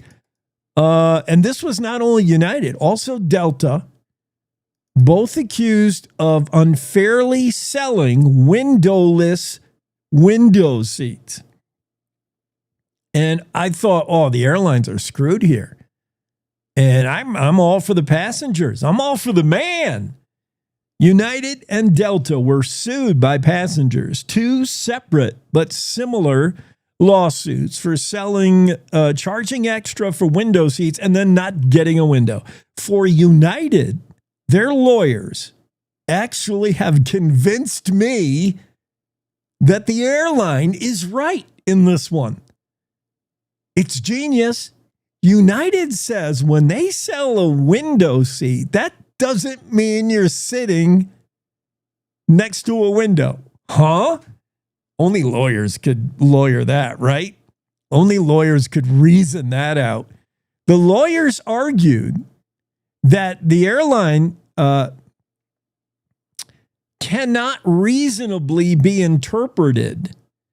The average passenger cannot reasonably expect that a window seat would have an exterior view. That just sounds like some fancy lawyering. But when you think about it, what airlines lawyers are saying is there are 3 seats in the row. Middle seat, we can all agree which one that is because you're bothered by the dude on the left of you and you're bothered by the dude on the right of you. And they both have their elbows on the armrest. The middle seat, we all know what a middle seat is. That doesn't need to be terribly defined. And then there's the aisle seat. We all know the aisle seat. You don't have to have the 2 other people get up as you try to go to the bathroom. You're right there in the aisle. And you better keep your foot out of the aisle because that steward, I always want to call them stewardesses, but that's no longer politically correct. The air waitress, what are they? Flight attendant will run you over with that beverage cart. She or he she lives for nothing more than to run your foot over with that cart. Oh, please have your foot out in the aisle when they come by, they're thinking. We all know what the aisle seat is. So by that reasoning, of the 3 seats, middle, aisle, window seat, what lawyers are saying is it's just defined as a window seat in general. It's just nomenclature. It's the seat that's not the middle seat, and it's the seat that's not the aisle seat. Therefore, by these lawyers' tricky reasoning, it's a window seat. That's just what we call it. But it doesn't guarantee that you're sitting next to a window where you can look outside. It sounds tricky. It sounds like, you're just... But they have a point. I got to say they have a point. Because what else do you call it? Easel. Like what else, if you're a United or Delta and you're saying, here's your choices, pick your seat. Do you want a middle, aisle, or window? That's just what we've come to know the seats as. It doesn't mean necessarily United is trying to wiggle out of here, just find some wiggle room, a little loophole. Doesn't necessarily mean you get a window and a window with a view to the outside. And they have a point. We all just know it as the window seat. I mean, devil's in the details, but I think they're kind of right. I don't know. What do you think? Delta, United, should they lose this lawsuit, selling a window seat that has no window? I mean, on one hand, it feels pretty obvious. I bought a window seat and this seat has no window. But on United and Delta's lawyering side, I can see it's just what we call that seat. Because it's not the middle and it's not the aisle. I get that. What do you think? 307-999-TALK. 307. Text me, 307-999-8255. Text, is that fair? To think you're booking a window seat and getting one of those, and it is the rare seat that is not have a window there. Sometimes it's it might be the emergency exit. Maybe you're next to an actual door, and maybe you're next to just some piece of equipment. There are some seats on these planes, depending on what plane it is, that does not have a window, yet it's a window seat because it's over there on the end of the plane, over there on the wall. I don't know. I could see both points. It's going to be a tough one for the judge to judge that out, huh? I don't know where Jared Petrino is. I got people in the Zoom room that are not scheduled to be in there, and the guy I have scheduled is not in there. So it's one of those days, okay? I knew it. It's the 13th. It may not be Friday the 13th, but it's the 13th, and the Zoom room is haunted.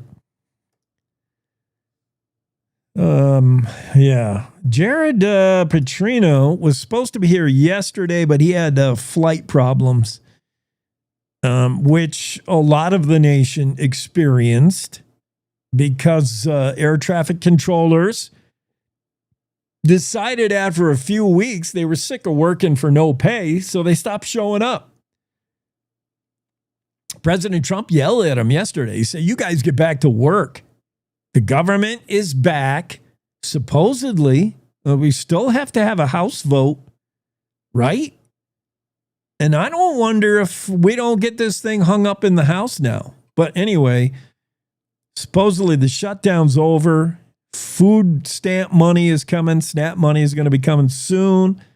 And your back paychecks for all the furloughed government employees, they'll start flowing soon. And Trump told the air traffic guys that figures they would be the ones with the attitude, right? I didn't hear of any other federal employee, including TSA. The TSA employees who are salty on the average day when they are getting paid, right? I mean, the average TSA guy at the major airports are a little crusty to begin with. They wield what power they have like gods. Take off your shoes. Oh, you can't have this in your bag. You know, they pull up a bottle of micro shampoo and they say, "This looks like a bomb."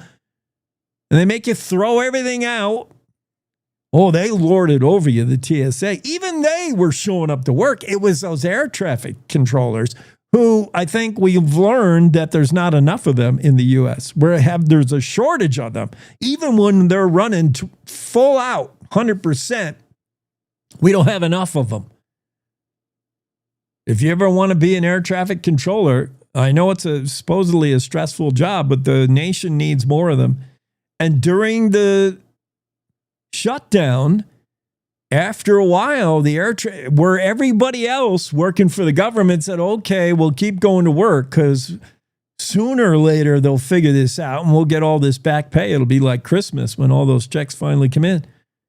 Except for the air traffic guys, they started not showing up. They started developing the real attitude. They're like, let's see how things work if we don't tell planes when they can land and take off. And they stopped going to work and the whole nation got backed up.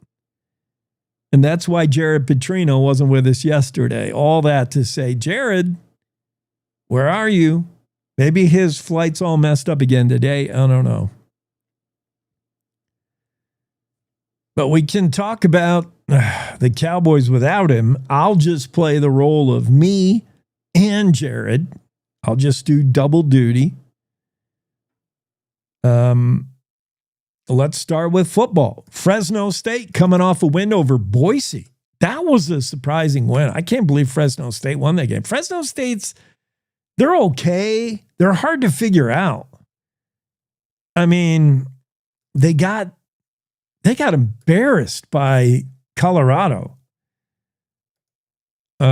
They did squeak one out over Hawaii, but I think we've all learned Hawaii is legit. But they beat Boise, and they allowed Boise State like less than 200 total yards in offense. The Fresno State defense showed up last week to beat Boise State, who is they're good. Wow. And I think they did it on the blue Smurf carpet. I think they did it in Boise State. Did they not? Fresno. I wish we had Jared. Maybe I do need Jared. I think they did that. I think they beat Boise in Boise. And just their defense strangled Boise State. Yeah, 30-7 last week. And that game was on the Smurf turf. Boise State's 6-3 with that loss now. So is Fresno State with that win, the Bulldogs. Wow. And Fresno State has, as a quarterback, the season started, they had Kurt Warner's son, Kurt Warner. Kurt Warner's like, famous NFL quarterback. His kid is quarterback in Fresno State until recently. The last couple of weeks, they benched him. Threw too many interceptions. And they put in this guy, Carson Conklin, who's really been marginally better. He's I don't know if he's better than E.J. Warner, honestly. He's okay. But it was the defense that won him the game. And they have a good running game, Fresno State. Watch out for that running game. UW has had trouble stopping the run. The Cowboys better get ready. Pokes better get ready to stuff the run because Fresno's going to run. But the game will come down to turnovers, as Coach Savell said in his pregame presser. I listened to a little bit of that, and Coach Savell brings up a good point. He says Fresno State, the reason they win, you look at the numbers, and they don't necessarily run the ball or pass the ball any better than UW. Pretty similar offenses, pretty similar teams, really, when you look at the stats, except Fresno State scores more than UW and wins more than UW. Why is that? Turnovers. Every coach will tell you the game comes down to turnovers. Fresno State's like a plus 13 on the season. In other words, they have caused their opponents to fumble and throw interceptions more than they do. UW, not so much. Pokes are -3 in the turnover department. They don't cause turnovers, yet they commit them. And they got to clean that up if they're going to win this Saturday. They got to fix that. And Coach Savell said so. He's like, we got to win the turnover battle or forget it. So it'll be a good game. The weather should be great. I'll ask Don Day what the weather going to be in Fresno this Saturday, because this weekend in Laramie, where the Cowboys usually play, they're going to be playing high school football. The 1A, 2A, 3A, 4A championships will take place Friday and Saturday in Laradice, right there at the War. Big high school football games. Might see a little bit of weather Friday and into Saturday. Might see a little bit of rain, some snow in the mountains, definitely, but might see some weather affecting games in Laramie this weekend for high school football. We'll talk to Don tomorrow and get the latest weekend weather update. Meanwhile, in basketball, Cowboys off to a good start. They're 3-0. I don't know if they've played anybody good. Austin P, are they any good? The Cowboys struggle. They got off to a slow start, but by the second half, Cowboys ran away from Austin P, won that game 79-65. And the Cowboys are now 3-0. Now, I don't think they've really played anybody who's going to be any good. But whatever, Sundance Wicks got the boys playing good basketball. And he plays a full bench. He plays a lot of guys, which when you play at elevation for teams that visit Wyoming, at 7,220 feet above sea level, you're sucking air by the second half. You watch how well the Cowboys will outscore their opponents at home in the second half this season. You watch. That's an indication that our guys, our boys, are used to the thin air, and Coach Wicks plays like 8-10 guys. He keeps them fresh, and we're going to run hard, and we're going to see if other teams can keep up at 72-20. Cowboys off to a 3-0 start. Cowgirls, not so much. They're 1-2 on the season. They're coming off a loss Tuesday night, 64-44. They got blown out at UT Arlington. Cowgirls play, I think, tonight or tomorrow. But it's going to be a tough season for the Cowgirls. They graduated a ton of great players in the offseason, and they're in a rebuild for sure. All right, well, there's our sports segment without Jared. See, I got through it. Jared would have been better. Cowboy State Daily Show rolling along on a Thursday. We get a break for top of the hour news. We'll catch you on the other side of that. For our radio affiliates, they'll play their news at you. We'll play ours, and we'll meet up when it's all said and done. It's time to take a look at what's happening around Wyoming. From the Cowboy State Daily News Center, I'm Mac Watson.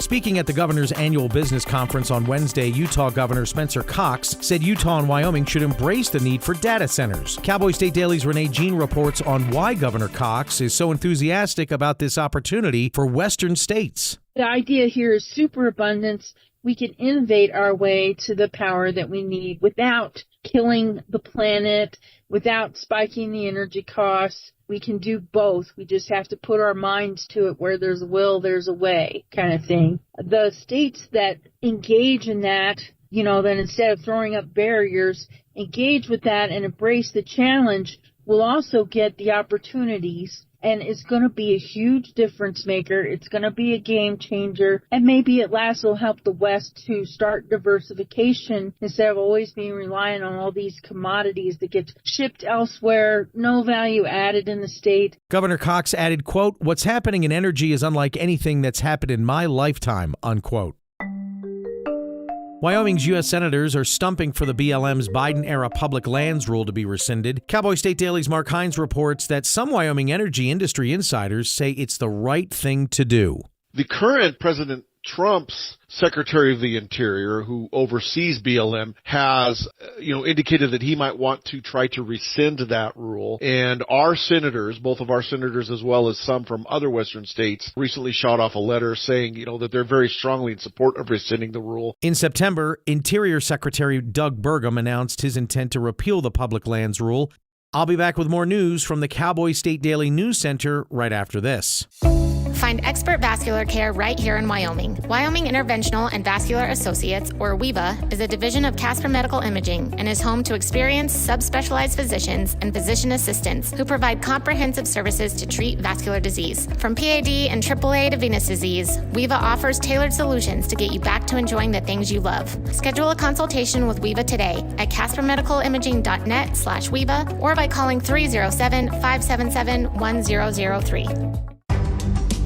Cowboy State Daily News continues now. The Riverton man accused of fatally slitting Gustav Yellowhair's throat 2 years ago is finally headed to a felony-level trial court. Cowboy State Daily's Claire McFarland reports that Fremont County's top prosecutor showed proof Wednesday that 31-year-old John William Goodman acted with premeditation. The defense attorney, Valerie Schoenberger, said, I don't think you've shown premeditation. You have a dead body, you have some DNA, but where's the premeditation? Where's the planning? And, the Wyoming Supreme Court says that there has to be a sufficient period of time before a killing for there to have been this planning and to form this intent. And the prosecutor countered with, he was bound hand and foot. That indicates some level of planning. He said that the victim had hurt his sister. That also indicates some level of planning. And so the prosecutor met this low bar of probable cause that is sufficient to vault the case into the felony level court. Goodman faces a first-degree murder charge and an alternate theory of felony murder, or the claim that he committed a murder while perpetrating some other felony.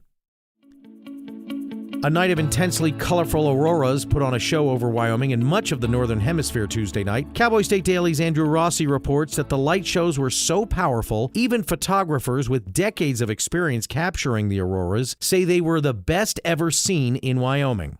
The Space Weather Prediction Center detected 2 coronal mass ejections that emanated at different times, but they collided with Earth's atmosphere at the same time.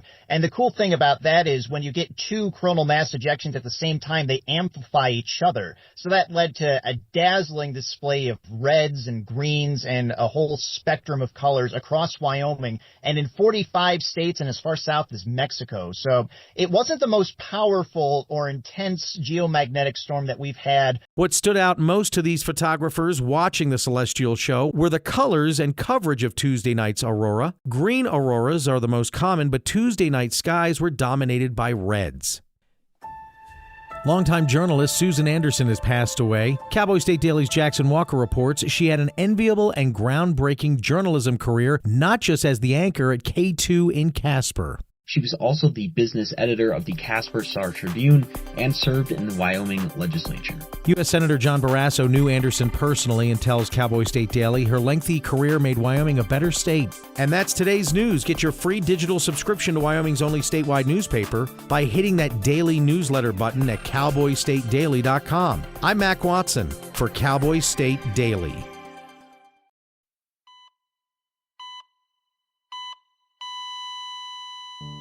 Christopher Holton. I'm very active. It was a Saturday morning. Normally I go for my normal walk. With no warning, Chris suffered a near-fatal heart attack. But thankfully, Brian Buckley, a bystander, saw him collapse and rushed to help. He did this big gasp for air and then just stopped. It's like I went into autopilot. It's like all that training I did back in the day around CPR just magically came out of nowhere. Because of the CPR training that Brian received, Chris did make it and didn't die on the trail that day. CPR training provided by the American Heart Association. Looking at your hands, these 2 hands could save a life. Being a father, you want to be around. You want to be around for your kids. Heart disease is America's #1 killer.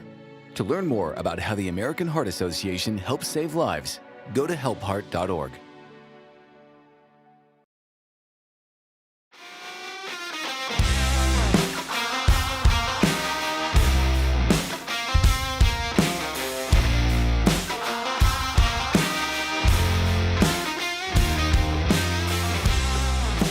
Yeah, we're getting to it. It's a Thursday, the 13th.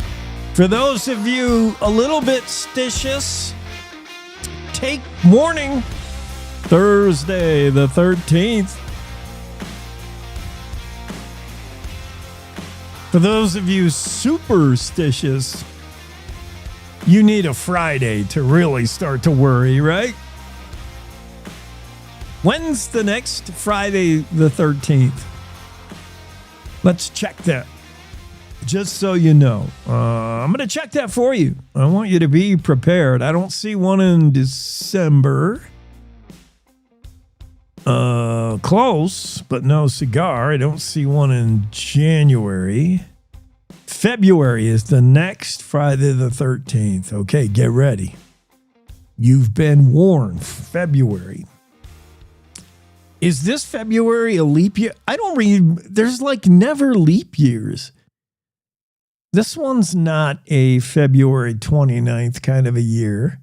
I don't recall the last one. It seems like they always slip by and I miss them. The kind of a year where you get an extra day. When was the last time we had a February 29th? There's not one this year. There's not one next year.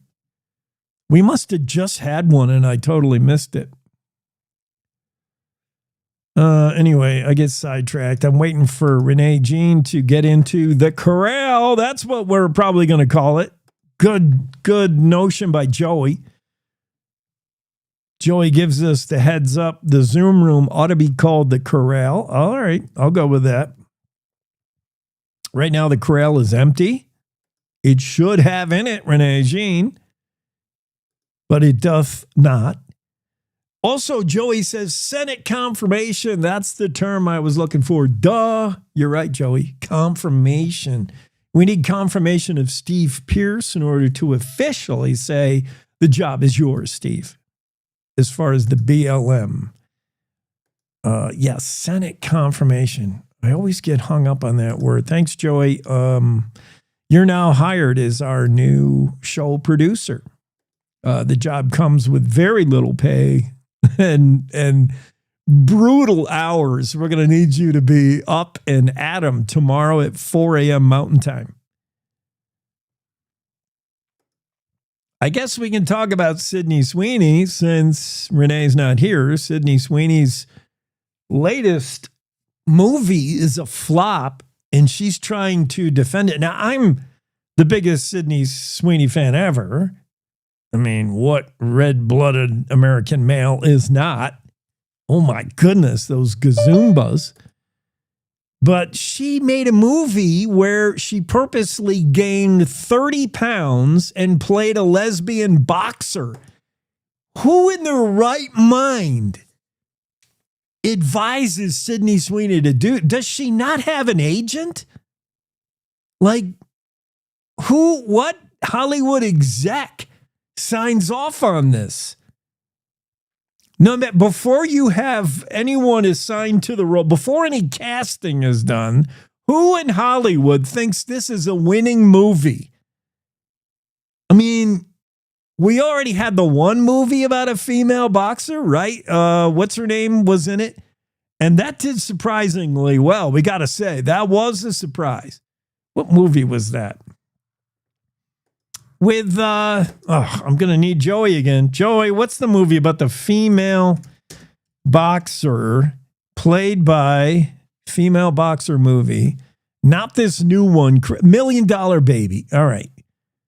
$1 Million Baby with Clint Eastwood and the other, Is She Hot or Not woman. And that's from The Office. So we've already got one of these. And to think that a movie about a female boxer, do we want to see women beat the crap out of each other? I don't think so. Christy, I mean, what if I get pitched this and I'm the Hollywood exec? I'm like, no, it doesn't sound like anybody's going to go see this. Some female boxer nobody's ever heard of, a biopic on Christy somebody. I mean, it doesn't take a crystal ball genius to say, no, nobody's going to go see this. What if I tell you we have Sydney Sweeney playing the lead role? That's probably what tipped the scales, right? If Sydney Sweeney's as hot as it gets right now as far as a commodity, okay. Well, to play the role, she has to look like Chris. But right now, just do Sydney Sweeney kind of stuff. Don't become a lesbian boxer that nobody ever heard of. And by the way, Ruby Rose, who was rumored to have that role, landed. She said Sydney Sweeney ruined the movie. Of course, she's a spoiled sport. She would have been in the role. Ruby Rose supposedly landed the role. Then Sydney comes along and takes it from her. And Ruby Rose is in real life a lesbian. She is not in real life a boxer, but she's like, how can Sydney Sweeney come along and get this role? And she wrecked it. She ruined the movie. Meanwhile, I'm thinking the movie should have never got made. Really? A movie about Christy, the boxer? Let's go to the Zoom room where get this role and Renee, you've got you got to turn your radio down in the background, as they used to say in the day. Sorry. No problem. How's everything going today for you? Thursday? Good. I'm here at the Wyoming Business Alliance's annual Governors Conference, day 2. Oh my, where you heard the other day, I think it was just yesterday, the Utah Governor Spencer Cox is advising Wyoming when it comes to data centers, get on it. The more, the better, right? Right. Oh, wow. Yeah. I thought it was, really the interesting part of his conversation to me were two things. First, how he's looking at this challenge with data centers as a big opportunity. And, we heard from Governor Doug Burgum in North Dakota back when he was their governor. Innovation, not regulation. Governor Cox seems to be taking much the same approach. He thinks we will innovate our way to solutions to the problems that data centers present. And I mean, already a lot of data centers have announced water frugal designs that don't use as much water or sometimes don't use any water, closed loop systems that use a different liquid for coolant. The new one in Cheyenne, for example, that uses 1.2 gigawatts of power, says it's only going to use enough water for 6 bathrooms, and that's it. So that's certainly much less water than in the past. As far as power goes, he feels like that's something that people are already innovating to as well. People are looking at geothermal, they're looking at nuclear, they're looking at all kinds of different ways that they can meet that energy demand.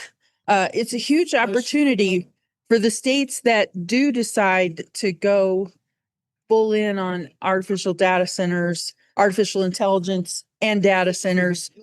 It's a huge, huge opportunity. And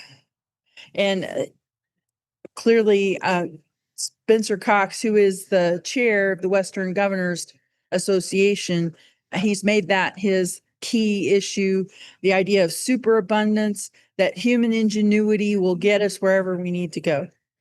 Yeah, I want to talk about that because that was the most interesting takeaway. We know the AI data centers and all that stuff, but I want to talk about Spencer Cox, who has an interesting library that he's been reading from.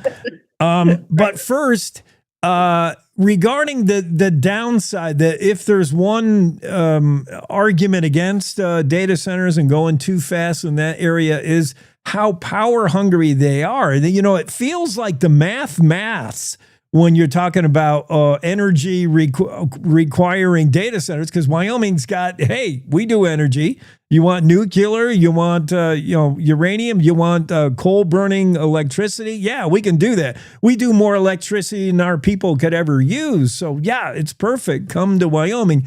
But former state senator Anthony Bouchard warns these guys are so power hungry, these data centers, they are going to own every energy company in Wyoming before it's all said and done. And you're going to have sticker shock when you open up your power bill.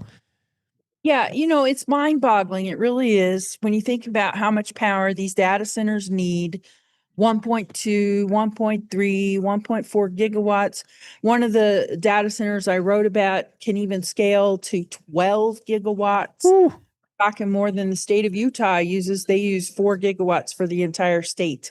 That's 3 times the use of Utah. So, that is a significant challenge. I don't think Governor Cox was ignoring that. He agrees it's a significant challenge, but he feels like Western states are up to it, that we can innovate to get there without hurting consumers. It's not a zero-sum game. Just because we do this, it doesn't mean if we innovate and create new forms of energy, like they're looking at geothermal, they're looking at nuclear, they're growing capacity through alternative sources of energy, basically saying, really, we do need all of the above in our energy portfolio: fossil fuels, renewables, nuclear, geothermal, whatever energy molecules we can get, we need them all. Who's talking to you over there? I'm at the business conference. There are people everywhere. There's no place private that I can set up. I just had to find some place I could get it. Yeah. Yeah. So when it comes to Governor Cox, he's been reading abundance, superabundance. He makes a good point. He said when it comes to these data centers, this might be an opportunity for America to get back to what America used to do. We used to build stuff. We used to make stuff. We used to, be a great, and we weren't so worried about regulation. We figured it out as we went. If there were challenges, he trusted the ingenuity of the American people, and we figured stuff out. Time is to roll up our sleeves and get after it when it comes to data centers. Superabundance, he's been reading. Yeah, so it's an interesting history there. Back in the late 60s, 1968, this book came out called The Population Bomb. And that book speculated that we were going to run out of everything, basically, because the world population was growing too fast. We're going to run out of food. We're going to run out of water. You're a terrible human being if you bring any more children into the world, kind of thing. Yeah. And in the debates that kind of surrounded that, there was this little argument between the author and an economist. And the economist said, I'll bet you pick 5 commodities, any 5 that you want, and let's track them for 10 years. And I will bet you that their cost, when you adjust it for inflation, will be less than what they were. And so it seems counterintuitive. The author took that bet, but the economist won. And the X factor there was human ingenuity. And so that led the economist to write a book that was kind of a refutation of this population bomb, talking about how human ingenuity throughout history has just changed the game from what everybody thought the problems were going to be.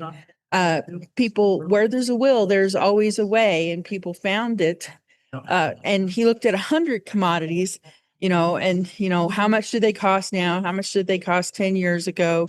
And what are some of the breakthrough sciences, we've squeezed more production out of our plants with genetic modifications, not just GMO, but hybridizing plants, taking this plant that has this trait and marrying it with this plant that has that trait, and, then producing a plant that's more drought resistant, for example.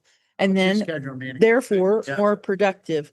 So all kinds of things like that on all fronts that American scientists are working on. With the book Superabundance on his bookshelf, Utah Governor Spencer Cox says full speed ahead when it comes to data centers in Wyoming. We'll see if Governor Gordon is listening to that.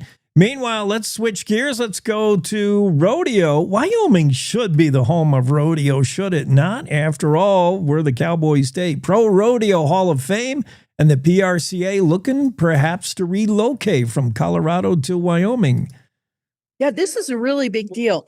I think we should frame this up, though, and realize that this news wasn't ready for public consumption yet. Ooh. There was a little leak. Cat got out of the bag. And so these guys are having to own up, that, yes, we are talking about this, but they haven't completed their due diligence phase on any of this yet. So, if the numbers don't work out, if it's not economically feasible, if the right location isn't found, then this deal could fall apart. So it's not a done deal. That's the point. But wow, what a difference maker that could be for Cheyenne as far as tourism, the Pro Rodeo Hall of Fame.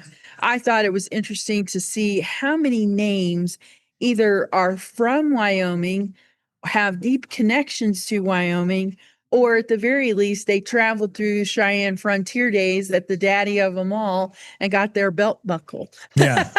Yeah. I mean, second to maybe Texas, Oklahoma, they rodeo a little bit, but I mean, Wyoming is right up there. And we're a state that really, other than the rodeo as a sport argument, can offer many things to PRCA if they were to relocate here. But yeah, we're way ahead of it, because that's how we roll. Renee Jean's got her ear to the ground. If there's any kind of story bubbling, she's got it for us. So, yeah, fantastic.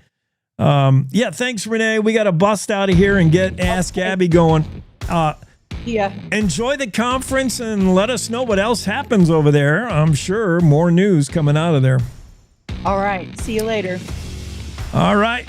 That's Renee Jean. It's time for Ask Abby, and we'll get into that right after this quick break.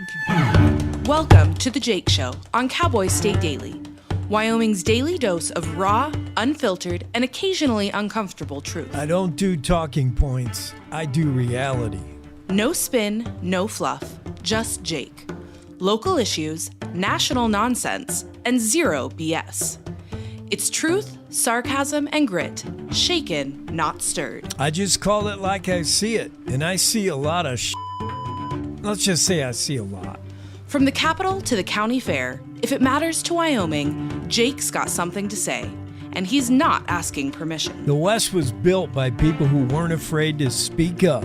I'm just keeping the tradition alive. The Jake Show, weekdays on cowboystatedaily.com and wherever you get your dose of reality. Not for the easily rattled, perfect for everyone else. This is the Cowboy State Daily Radio Network. Nestled between Casper Mountain and the North Platte River, you'll find the heart of Wyoming. With a bustling downtown centered around our outdoor haven, Casper is for adventurers, freedom seekers, and rule breakers who find beauty off the beaten path. So if touchable history, a vibrant community, and uninterrupted outdoor recreation define your travel itinerary, allow us to welcome you to the one and only Casper, Wyoming. Plan your trip at visitcasper.com. All right, look at you taking the stairs. Who are you? We're your lungs. We are proud of you for quitting smoking, but you still may be at risk for lung cancer. A routine cancer scan can detect it early when it's more curable. Good to know.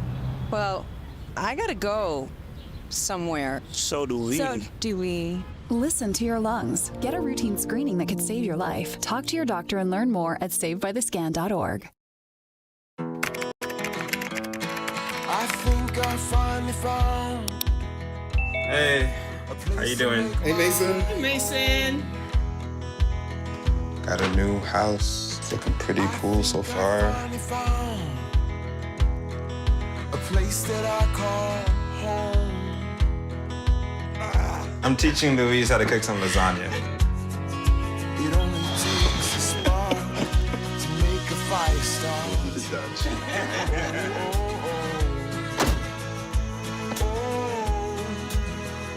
Thank you. Study, please.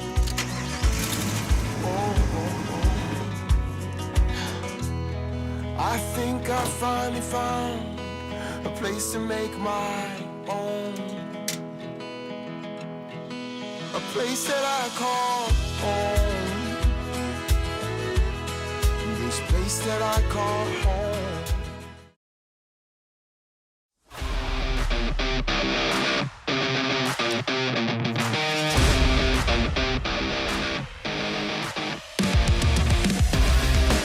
Hey, Abbott!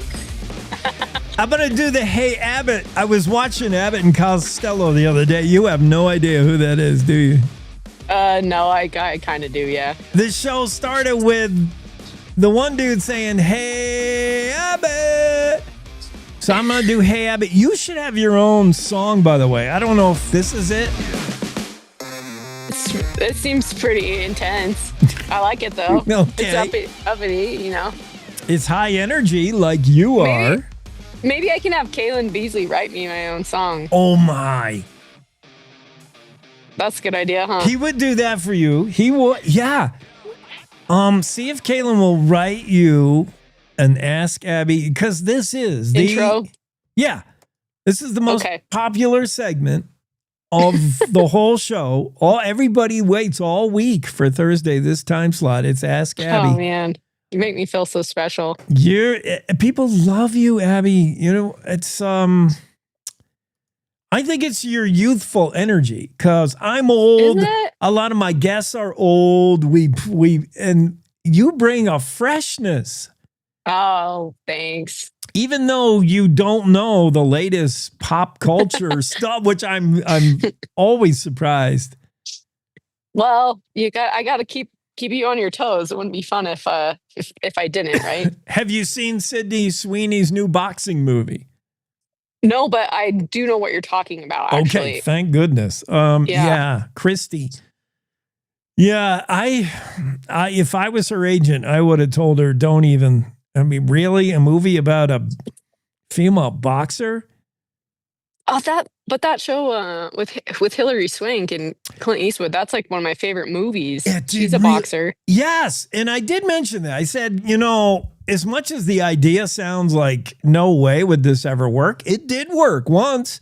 Yeah. Hilary Swank. That was an amazing movie. Yeah. Yeah. So maybe that's what they were thinking, but I don't know. Yeah, I don't know. Okay, so I was going to ask you, because this segment could fail miserably if you are not a fan of Stranger Things. I know, man, it's been forever though, because I watched it when it came out, and then it's been like 2 years. I know. So it's going to be rough. It's going to be a rough ride. Everybody buckle up. The trivia theme is Stranger Things, the TV series, starring Millie Bobby Brown. And season 5 coming out soon. I think in less than 2 weeks. Is it finally here? Yeah, okay. It'll be very soon. So Stranger Things is all over the place, everywhere now. I thought we would do trivia Stranger Things, and I am going back, rewatching. So let's start easy. Okay. Stranger Things is set in this decade, the retro-tastic decade, where heroes are using Walkmans, rocking mullets, and what era? What are we talking about? When it originally aired? Like the first season? No, 80s. what? Yeah, what 80s. era does it pretend to be? Yeah. 1980s. In what state does Stranger Things take place in? Ooh, Ohio? No. Iowa. You're getting closer. It's a state that starts with a vowel.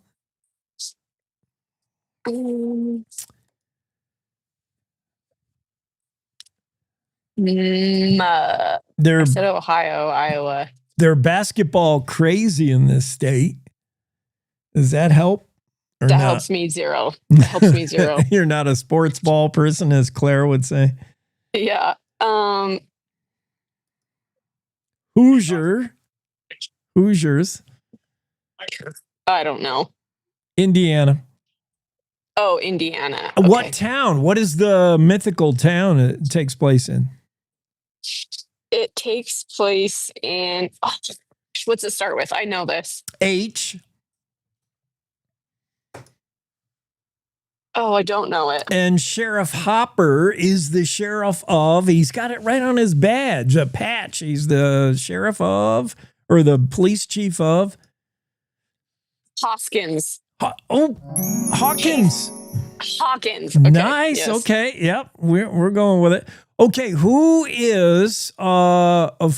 plays the kid who disappeared in season 1? Or what's his name? Sorry. Now who plays him? Like in the show, what's his name? Yeah, in the show. What is his name? He disappears. His mom is distraught. Yes. And his name, what's it start with? I have to have so many hints. Oh, You're man. out of your lifelines. W. W? Yeah. Well, it's not Waylon. It's not Wes. It's not Waylon, Willie, or me. It's Will. Yeah, it's yes, Will. It Yeah, is. okay. Will Byers disappears. Yes. Where does he disappear to? The Upside Down. Yes, he's caught in the Upside Down. Who plays his distraught mom, who was like way over the top? Winona Ryder. Yeah, she's like freaking out. Woo! Yeah. Okay. What is the song that Will and his brother share? Like they play it a lot. What is the song? Jonathan is his older brother, turns him on to good music, and they have a cassette tape. Remember those? Yeah.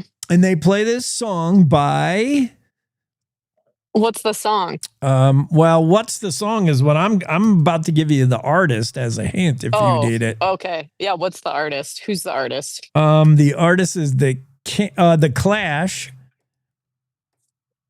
I don't know. You know. I know. I remember it's in the first episode. They're playing it, right? Oh, they play it a lot. Yeah, the first season they play it a lot. Should I stay or should I go? Is the song. Okay, yeah. What is the other song that Stranger Things got back on the charts? It was so powerful, this song, that all of a sudden it was back on the top 10 charts from the 80s.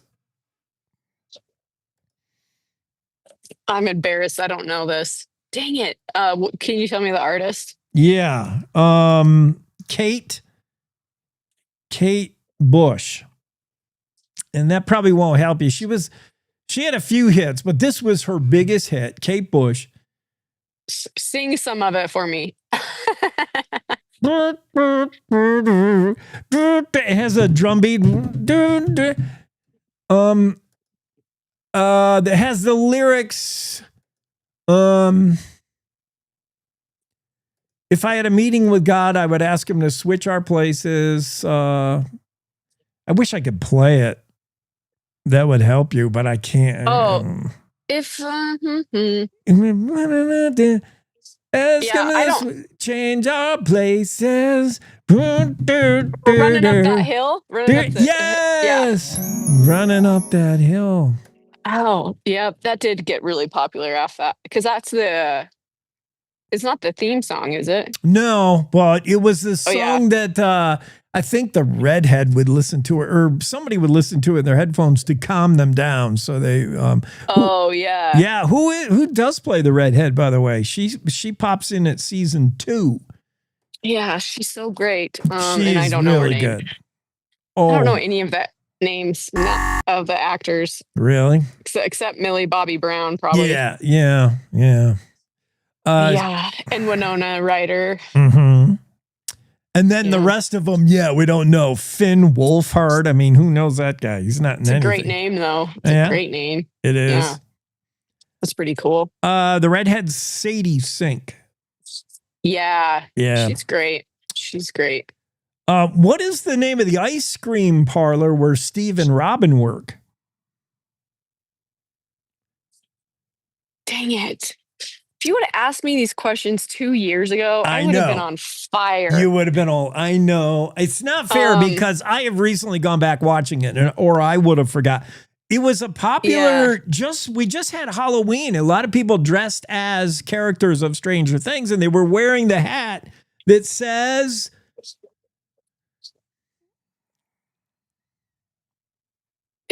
I don't know. Scoops Ahoy. The hat said Ahoy on it. Scoops Ahoy. Okay. Yeah, they worked at an ice cream shop. Yeah. Okay. Okay. I'm doing bad. I'm doing real bad. What is the name of the buzz cut girl with the superpowers played by Millie? 11. Yes, 11. Yeah. What we're is getting it easy? What is her favorite food to eat? Eggo waffles. Yes, she loves them. Let go my Eggo. Yeah. What's the name of the kid with like no teeth? Or he has like permanent baby teeth or something. Yeah. I want to say Smalls. That's not right. Why do I want to say Smalls? Oh, we got to give you that because that does seem so right, doesn't it? Yeah. What is it? It should be Smalls. So we gave you it correct. It's Dustin. Oh, yeah. You're never going to know this one. These questions are, they're getting harder. I know, I'm not getting smarter. That's the worst part. What is 11's mother's name? They go back and find her in one episode or a couple of I don't know. Yeah. Gosh. That's a tough one. What's it start with? And maybe it'll come to me. It starts with a T. Initials T.I. The real mother of 11. And 11 was taken from her. I'm just going to throw Tammy out there. Terry Ives. Close. Terry. So we give you a buzzer and a correct. Well, you were in the ballpark. Yeah. With lots of hints, I can always get in the ballpark. Okay, now who is the show writers, creators of this whole thing? They're brothers. I don't know. Brothers Matt and Ross. And whenever you hear the cast members talk about it, they always say, "Oh, the blank brothers were so great when they decided to have us do this." They refer to them all the time. It's not the Wright brothers. No, it's not. That would be wrong. It's not the Dutch brothers. No. It's not the I don't know. When do you have time to watch all this stuff? How do you know all this stuff, Jake? It's because the internet tells me. It's not like I remember it. The Duffer brothers, Matt and Ross Duffer. Okay. I've literally never heard that before in my life. Oh, really? Yeah, they're that's how they made their fame, Duffer brothers. Okay. Okay, recently Millie Bobby Brown, there was an issue she had with the guy who plays the Sheriff Hopper. Whether or not that was true or not, she called him like bullying or something. She was afraid to work with him. I don't know if that's true, but anyway, what's his name? The actor who plays Hopper, who plays the grumpy but gold-hearted Chief Hopper. Greg. Is it Greg? Not even close. Gary? Does it start with a G? No. You got G on your mind, don't you? I don't know. I don't know that actor very well. David Harbour is his name. Yeah. Yeah. I was way off. Yeah, and he's married to that crazy singer, Lily Allen. She is like, whoa. Yeah, I've never heard of her. Oh, man. This is bad. It's just getting hung out to dry here. I am just buzzing you. I'm going to go to sleep tonight just hearing in my dreams. Okay, these kids, all the kids, Will and Dustin and all them kids, they're playing a board game, which translates into the real life. What is the board game they're playing all the time? Dungeons and Dragons? Yes, where the monster is named, the monster of the Upside Down. Is the, starts with a D. Yep. Demogorg. Yes, the Demogorgon. Oh, gosh, Redemption is feeling so great. Yes. Give me shine.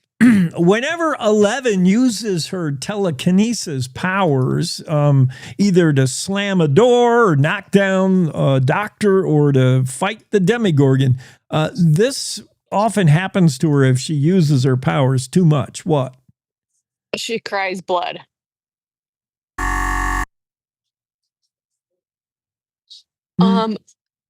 What? Why did I get buzzed? Well, it's not entirely. Our judges will not accept that. I'm sorry. Oh, does she pass out?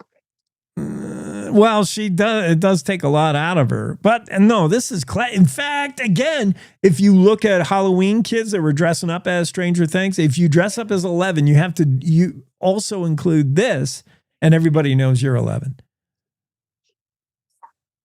Eggo waffles. No, it is. When she uses her powers, doesn't she cry blood? Am I making that up? She doesn't cry blood. It's simpler than that. It's she has a nosebleed. Oh, yeah. Out of one, always the one nostril. Not of her eyes, her nose. Yes, that's right. And always, I was so close. I should know. have gotten it. Okay. Thank you. Thank you. You get it. Oh, you get it. Let's see. All the rest of the questions start getting really harder. I don't know if you're gonna get. We have a little faith in Abby today. Who plays in the first season? Who plays the bad Dr. Papa? Oh, I don't know, but he's gross. Yeah, Papa he is. He really makes you like, oh, hate this guy. Yeah, I don't know his name. He was. I could, if you showed me a picture, I could point him out. I'm sure you could, but that's not the question. Yeah, I don't know. I couldn't tell you his name. Initials MM. Matt. Yes. Matthew Modine. Matthew Modine. Yeah. Yeah. All right. Very good. Yeah. Yeah, you did get Running Up That Hill. Okay, you got that one. You didn't get that other song. Yeah, I'm out of anything you would get. I mean, the name of the mega mall where season 3 has its ending. Yeah, I wouldn't know that. I know, that's a hard one. Starcourt Mall. What about Starcourt? Let's do one more music one. Okay. By the way. Gives me a little bit of a chance. Yeah. You could get this, seriously. There's a character. Remember the bad boy that comes to Hawkins, and it's his little sister that's the redhead Sadie Sink? Yep. Bad boy Billy. He's like, he looks like he's 25 years old and he's going to high school.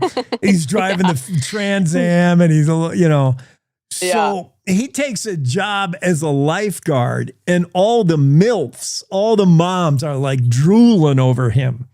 Yes. And what's the song they play in the scene where, they're waiting for him, the changing of the guard, the girl lifeguard ends her shift and Billy comes and all the mothers are like, oh, here he comes. And they play this song. It's so perfect. Oh, man. You know it. I really wish I would have recently rewatched. And I wish I could play it. Maybe a few seconds. Yeah, I could get away with playing a few seconds. If we get sued, sorry, Jimmy. Yeah. All right, I'll play like a few seconds of it. And I bet you'll know it. It's where the heck did I do with it? Okay, here it goes. Just like a little bit.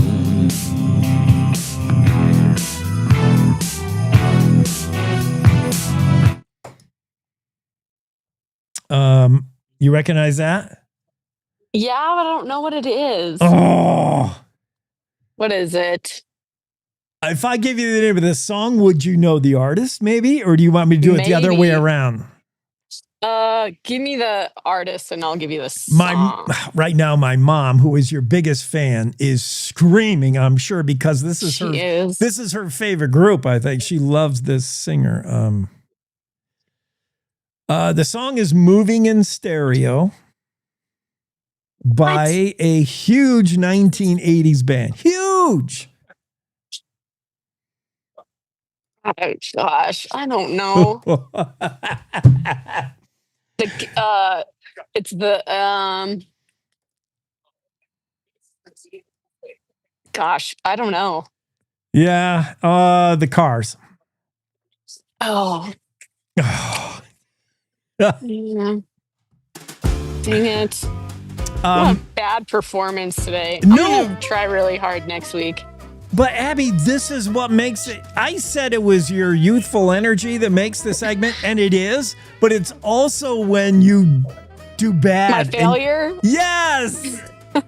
Abby Crash and Burns are so classic. Great. Because everybody roots along with you. They're yelling into their smart screens the answer, and they're like, oh! And it looks beautiful where you are today. Where are you at? I'm in. See, here's your trivia. Oops, your phone you just killed your phone doing that. Oh. I lost yeah. Do it again. What is that round building? Is that the M? No. It's some fancy building. I know it's not Pinedale. They got. Well, you'll have to text me the answer. Oh. Okay. Okay, goodbye. Bye, Abby, wherever you are. Yeah, we're going to miss you. Thank you. Bye. Have a great weekend. That's Ask Abby, and the topic, Stranger Things. Season 5 will be out real soon. I love that show. Abby loves that show too, but it's been a while, so it's hard to remember. So I don't blame her for batting less than 500 this time around. One final break, and we'll be back on the Cowboy State Daily Show with Jake right after. Wyoming is the Cowboy State. From corner to corner, there are so many stories to be told, and more cowboys and cowgirls are turning to the Cowboy State Daily News team to keep them in touch with what's happening both locally and in other parts of Wyoming. I'm Riley Strand, videographer and production assistant for Cowboy State Daily Video News. We're proud to bring the most important stories to our viewers every day. The stories that start conversations, the stories that make us laugh, the stories that make us think. Our experienced journalists at Cowboy State Daily are crisscrossing the state every day, talking to those who know the news best. Every day, host Wendy Core and I talk to the reporters who are covering the topics, issues, and people that are important to Wyomingites. And in our daily newscast, we bring you those stories. Tune into the Cowboy State Daily video newscast every morning, only on cowboystatedaily.com. You're listening to the Cowboy State Daily Radio Network. Wyoming is a place of unlimited potential, a place that inspires us to dream. Since 2014, Wyo Lotto has given back over $180 million to our great state through transfers, winnings, commissions, and more. Dollars that have gone directly into your cities, towns, and counties. Dollars that have changed lives and set dreams in motion. Thank you, Wyoming, for a legendary 10 years. We can't wait to dream up what's next.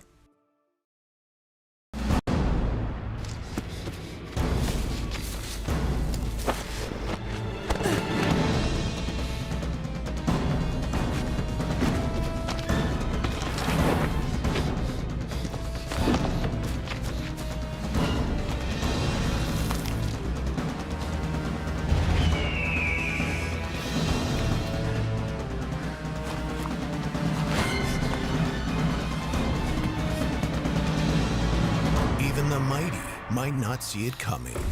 It's prediabetes, and it captures 1 in 3 adults.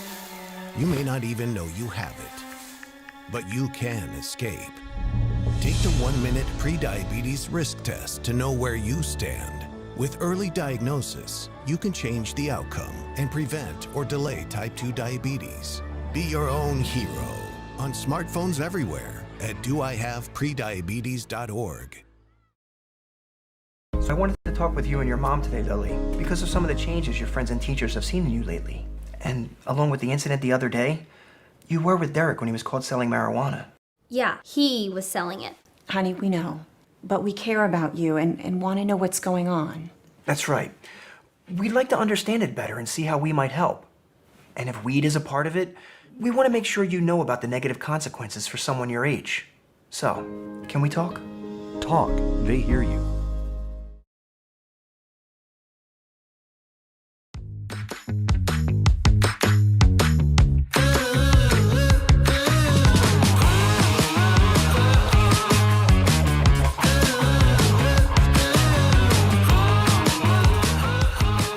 Well, it's a tough one this morning for Abby in the Ask Abby segment. I did try to give her a heads up. Early this morning, I texted her. I said, have you watched Stranger Things? She didn't answer me. So if she would have said, yeah, but it's been a long time, I would have said, well, you better start binging. Hurry up. She could have watched a whole season's worth with the heads up I gave her early this morning. Stranger Things. Season 5, the final season. How is it going to wrap up?